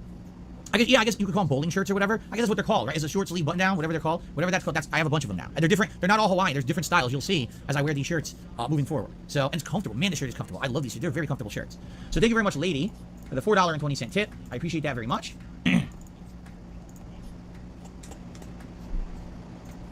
Cool. Let's see here. Continuing on. Nico is here and has tipped me $2. Says, Phil, long time no see. I've actually been busy with the Army. I'm glad to be able to join your stream again. Nico, it's good to have you. I hope you're doing well. I hope your time with the military there worked out for you. I don't know, how long you're back, but welcome back. It's good to see you, and thank you for the tip. Welcome to Street Fighter Madness, because we've been having a hell of a month with Street Fighter 6 in a good way. Really enjoying coming back into competitive fighting games this way, and I think people have been enjoying it as well. Okay. Let's see here. So as I knew, bullshit tips here, which I knew was coming, so I'm ignoring those. Yep. Stop troll tipping Phil. Like I don't like telling people what to do with their fucking money, but it is an absolute waste of fucking time to troll tip Phil. It doesn't get read. Unless you challenge it directly and try and get it fucking charged back, he's just gonna get to keep the fucking money. Phil makes hundreds of fucking dollars in troll tips, for fuck's sake. He has made hundreds of dollars over fucking dumbass troll tips getting ignored, and he just pockets it, and for all we fucking know, it doesn't get charged back. It's just so dumb. Alright, here we go. I shouted out all non-bullshit. Okay. Jade, what's going on? How are you, Jade? And I want to apologize. Jade was one of the people who really wanted to play on Wednesday night, and we couldn't figure out how to get him into the lobby. So now we know. When I do it again, you're going to search for DSP Gaming first. You should find the lobby, then enter the code. Here's a fucking bright idea, Phil. How about you fucking prioritize Jade to fucking get for direct access? You fucking contact him directly. You have his fucking email. He tips you all the fucking time after all. You contact that bastard directly, and you fucking let him know the code so he can fucking get priority access. And that's how you get in. The problem was no one knew how it worked, so people were searching by code and stuff, and it wasn't coming up. Hopefully we got this fixed. Cool. What's up? What's going on, Arkham? I want to give a shout out to Arkham. Arkham has been working on some YouTube shorts for the channel. We actually had one that released yesterday. It was the very classic NBA 2K moment, DeMarcus Yoda. That's all I'm going to say. It was actually probably saying he could just invite Jade. It's as simple as Phil could have just fucking invited him, but he didn't. Doesn't Phil have 0 friends in his list though? Like, do you need to like know a gamer tag? Because I think Phil's friends list is literally 0. If you haven't seen the shirt, if you haven't seen the short yet, definitely check it out. It's a great one. And there's going to be more coming, all right? I was very busy yesterday. I didn't have a chance to really sit down and look at everything. But he sent me a few, and I have to look at some of the other ones and figure out, how we're going to work on them. But thank you, Arco, for working on those. I hope that people enjoy them. I definitely the short. So Phil didn't have time to check out Shorts, which lasts 1 minute, and he was sent to Freedom. But he had time to spend 30 minutes studying up on some top tier Street Fighter gameplay. Phil couldn't spare 3 minutes to check out the Shorts, but it could spare 30 minutes to study up on Luke. Okay, that makes sense to me. Short yesterday was a great one, so. Okay. Why do I drink seltzer water? Because it has flavor to it, but it doesn't have sugar, nor does it have caffeine. It's basically very hydrating, but it's not bad for you. That's why. Get it? If I was drinking soda, it's bad for you. You get a crash, and it hurts your teeth drinking sugar all day. I like having something that has some carbonation in it, but has some flavor in it. It's good. That's why. Jex Gaming feels the Horizon series is extremely boring, so I hope Guerrilla Games can make some new IPs or bring back Killzone. I do want to say I heard they are, too. I heard that they're making another new thing, I think, right? What is seltzer water? It is filtered water, all right, that is also carbonated. They call it seltzer. Now, you can have flavored, and this one is flavored seltzer water. This one is key lime. But you can have different ones. But seltzer water is filtered water with carbonation added. There you go. What I had for breakfast, I had a plain bagel with veggie cream cheese and a black coffee, which I have most days.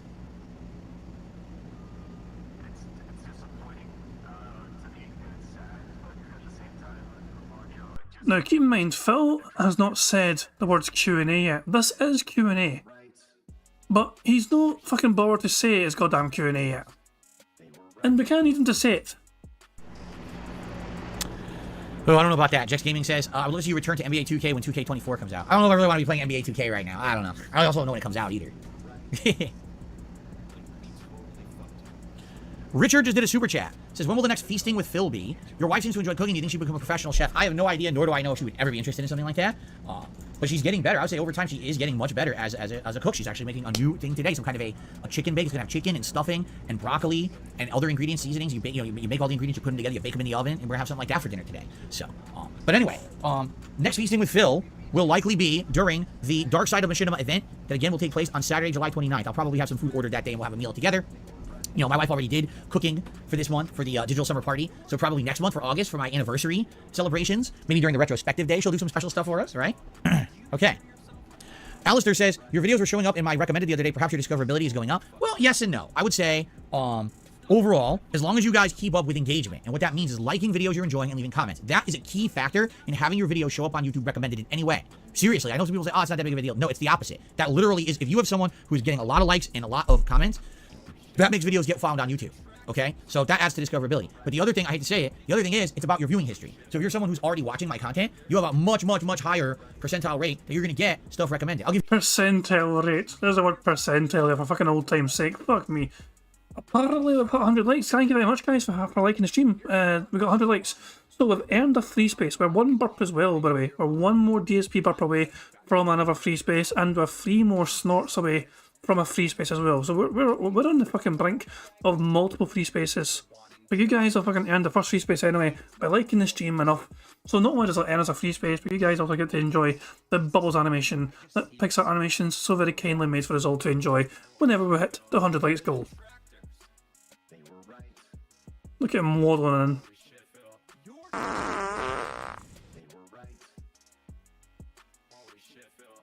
Oh, yo, that smells really, really good. I love it. It's so disturbing every fucking time. Barrett Wells says those snorts were coming off at breakneck speeds at the start. That tends to happen. It really does tend to happen a lot. Phil will start off like a fucking house on fire with the snorts like fucking coming fucking fast. And then after about like 30 odd minutes or something, the snorts will just dry up massively. But what I find is when he goes for a fucking little break, you know, like in between the podcast and them playing the game, he will snort a few more times when he comes back to to stream essentially. So hopefully we can get 3 free spaces today, and hopefully as well it'll be enough for us to win. Because there's still quite a few whites left on the board. That sounded racist. You know what I mean though? There's still several white squares on the board that we're hoping to tick off and make green. Give you an example. This is a pretty funny example. Years ago, I was interviewed by the Quartering. Remember that? That was like 3-4 years ago. Something. Oh, that wasn't a fucking interview, Phil. That was a fucking fluff piece. That was terrible. Okay. And so after I got interviewed by him, I watched the interview back, and literally for 2 weeks, I was recommended every video he put out. But I'm like, dude, I watched one video of his. One singular video. That's how the fucking algorithm works, you fucking moron. Jesus fucking Christ, Phil. That's how YouTube's fucking algorithm works. You watched one fucking bit of the content, they're going to think you want to watch more of the content, so they're going to fucking show you more of the content. And my entire recommended was a quartering for 2 weeks. That's how YouTube works. So if you already watch my content, chances are you're going to get recommended my content a lot. If you don't watch my content a lot, and then you get a recommendation, that's something special. But that's how the algorithm actually works, okay? That's kind of weird. No, it's not. Okay. How the fuck is that weird? No, it's a perfectly sensible fucking thing to operate. Oh, you watch this thing, that means you might be interested in this thing as well, but the same content creator. What is weird about that? Why can't you recommend age-restricted videos for DSP Reacts? There's 2 reasons. Reason number 1, because age-restricted videos are not allowed to be rebroadcast and fully watched, even when reacted to. Basically, the age restriction sticks. And the second reason is because you can't monetize them. Anything that's kind of age-restricted usually has limited to no monetization at all.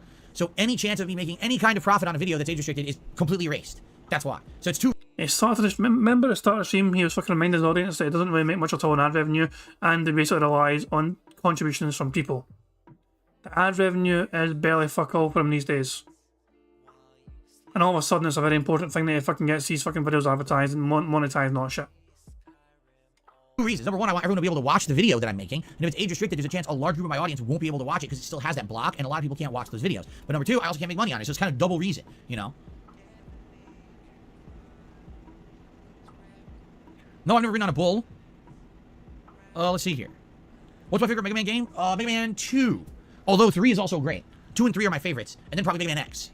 Yeah. All right, guys. It's late. We went long on the podcast. Are you shocked? We had a lot to talk about today.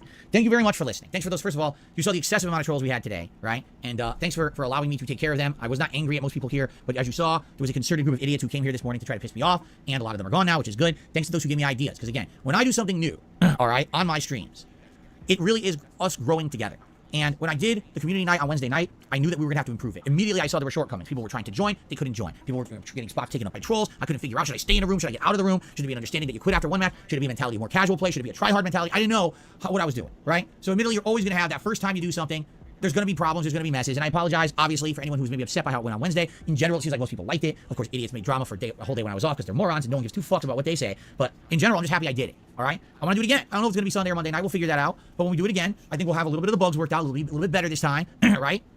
And that's the thing. It's just going to improve over time. Maybe we'll alternate. One stream, it's all about being casual, being silly, trying new characters. And the next stream, we're more serious. Everyone picks the better characters and we try to beat each other's butts, right? And we'll see. I can see that, all right? Well, I think what we'll do, when we do the serious night, we'll call it DSP versus the world, right? Where everyone just tries to fight me their absolute hardest, take all your best characters, and throw them against me, and we'll see how I do, right? I'd be down for that. Okay. All right, cool. All right, guys, so thanks for listening. Let's end the show. Let's jump into Street Fighter 6. Thank you very much. Great streaming week starting. I hope that you all are ready for nice summer vibes and chill stuff and great Street Fighter gameplay, Final Fantasy gameplay, Amnesia, lobbies, World Tour, lots of fun. Thanks for your support, and as always, stay chill, and I'll see you tomorrow. Okay. All right, guys, let's get set up. I do have to pee before we start, but that won't be too lengthy. It'll just be a couple of minutes here. We sit up there. I think that's center. I basically left everything as it was from Wednesday night, so I didn't even change the layout, so everything should be, appropriately where it should be here. Cool. All right. I'm just going to mute the mic, run next door, use the restroom, come right back, and then we're going to try Luke out. We're going to go, his guide, combo trials, a couple casual matches, and then go to rank. All right? Thank you very much. I'll be right back, and thank you in advance to anyone who supports the stream today. See you in a sec. And of course, we can fast forward. So I just spam the right arrow button until Phil waddles his way back. Here we go. He's waddled back. I see him throw himself in a chair. I really should take the mic and camera into the bathroom with me. What? Yeah. Oh, that sounds like just a jolly old idea. What a classic theme. A streamer who pisses and shits live on stream. I mean, come on. Why not? Sounds like a plan. Yes, we're gonna start doing that as of tomorrow. We'll call it the piss cam and the shit stream. What is wrong with you? What the heck is wrong with you? Willow, thank you for re-upping your membership for 10 months. Says, I like the photo of you in the ocean. Is it you? No. That's all I'm saying. Tito Man says, how's the weather? Today it's 92 degrees in Oregon. It's hot. I don't know exactly how hot. It's very hot outside, so all our air conditioner is absolutely blasting. But it is really, really hot today. So I mean, just go all out. I should have a camera everywhere. I should have a camera in the shower, right? Camera in the shower. Camera, while I'm shitting or pissing. Camera everywhere. Why not? In bed. Watch me sleep all night. 24-hour monitoring of me. It's like the Truman Show, right? Only real. Why not? Why not? Real life Truman Show. Would you like that? Yeah, have a fucking camera in the fucking snort fort, fucking watching all the fucking daily activities. We can you know, also it means we'll see what fucking Phil does and Cat does. We can call it Big Mother. That's fucking weird. Anyway. Okay. Alistair, no, you don't have to wait forever in a day to chat. You have to be subscribed to the channel for 24 hours. We have a 24-hour sub mode to talk and chat because of trolls. If we didn't do that, we'd have constant new accounts and bots and shit coming in, and that's why we have that, so. Arkham says I should cook on stream for a throwback in August. Here's the thing, I don't even have a way to do that. Like, I don't even have a camera anymore that would work that I could set up. I think I have a camcorder, but the quality of the camcorder was always terrible. It always, because it was 1080p, it was always blurry and looked crappy. So, I only have means to film outside of this room with my webcam. You know, I just don't. So, it's not really gonna happen, you know. Don't get your hopes up on that. Here's your phone. How on earth would I do that? You want me to make like 100 separate clips on my phone? I can't edit. I have no editing software, so I can't edit the clips together. It's not gonna happen. Okay. What is it? Training? No. Character guide. Wow, it's been a couple weeks. I couldn't remember where to go. Okay. We only have the one costume. Alrighty, ladies and gentlemen. It's been a little bit. And he is now recording for YouTube. Jesus Christ, we didn't get a single bingo today. He never barked at all or snorted at all when he came back from fucking a little mini piss break. So we had one free space today, and we can pretty much put it anywhere and give ourselves a wee bingo. How about we put it? Where the fuck should we put it just to give ourselves a wee fucking bingo? I don't know why the card didn't do better, because Phil usually is, you know, he's been doing Siege with a whole lot lately, and usually he's great at saying Q&A as well. It's a fucking strange one. But I think we're going to put the free space, the fucking free space we had for the likes. We'll put it here. But yeah, at the end of the fucking day, we're still short by 6 spaces, so 19 out of 25. It is what it is, you know. Let's have a quick refresh of stream and see how Phil's doing. He's at $36 so far. So if we refresh the stream, let's see where he's at now. Like, okay. He's not received a single tip. He's received super chats, you know, so fucking hooray for that, you know. He's getting some YouTube support, fucking amazing. Phil's on a free win streak. No, he lost that fight. Okay, the person he's fighting. So, how do we know what fucking rank Phil's at? Do we know? Let's just rewind it in. No, Phil is still down as a new challenger. So we don't actually know what Phil's rank is yet, because he's still trying to fucking earn his, he's still in his placements, I guess. In fact, is he actually doing ranked matches, or is this casual? Hold on. Let me see. So, here we go. Is this a ranked match? Like, that's really the key, and then a couple mix-ups. He's doing casual matches. So he's not even ranked matches, he's doing a bunch of casual matches for us to try and get used to the fucking thing. Okay, there we go. So he's not even doing ranked yet. So there you are. So yeah, Phil's just obviously Phil's trying his best to fucking get used to playing his look, and there you fucking go. Right, I'll be back tomorrow with some more bingo antics. Actually, no, that's a lie. Tomorrow's Saturday. I'm not doing Saturdays. I'll be back, guys, on Sunday for some more robust bingo antics and all that jazz. Let's go full screen for this and see what autos are up to now. Have they woken up yet? They've moved the camera. And they're focusing on the hole. Jesus. This one's still chewing the hole. Fuck it. We're fucking done anyway. Okay, so yeah, I will not be doing anything tomorrow, but, you know, bingo wise anyway. I'm sticking to my Saturdays being off, and I'll be back on Sunday for some more bingo antics, which means we're going to have to kind of prepare ourselves, or maybe having to, you know, juggle things about it, because Phil does his React stuff. He's doing DSP vs Internet. It's on Sunday now, so it might affect the bingo in some capacity. We'll have to wait and see. But hey guys, whatever happens, then I'll see you all on Sunday. Hope you all enjoy the rest of your Friday, and of course a Saturday as well. And I'm going to leave things how I always leave things. I'm going to play Pixar Animations, amazing video, Notorious PIG contributions. And yeah guys, thank you very much once again for being here. Thank you for support. Thank you in general just for being so kind, and also keeping an eye on the card, keeping me right in the card for things I may have missed. And yeah, we'll try and get a full house on Sunday. Until then guys, have a good one, and I'll catch you all later. Peace out. On September 14th, a pre-authorized payment of $16.51 from PayPal.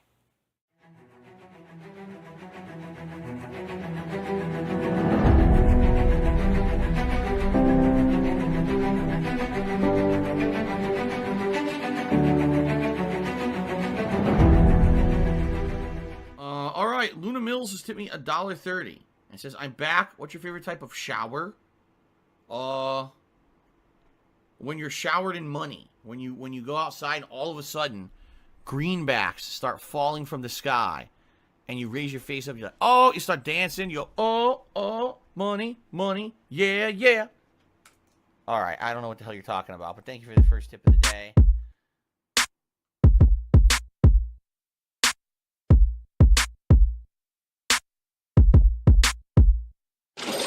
Money, money, yeah, yeah. Money, money, oh, money, money, yeah, yeah. Money, money, money, money, yeah, yeah. Money, money, oh, money, money, yeah, yeah. These contributions are mandatory. Money, money, yeah, yeah. Money, money, oh, money, money, yeah, yeah. Money, money, money, money, yeah, yeah. Money, money, oh, money, money, yeah, yeah. These contributions are mandatory.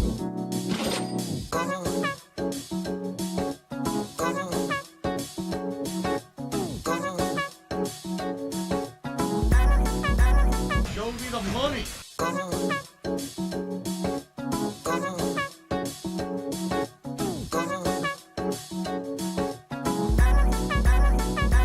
Read. Money, money, yeah, yeah.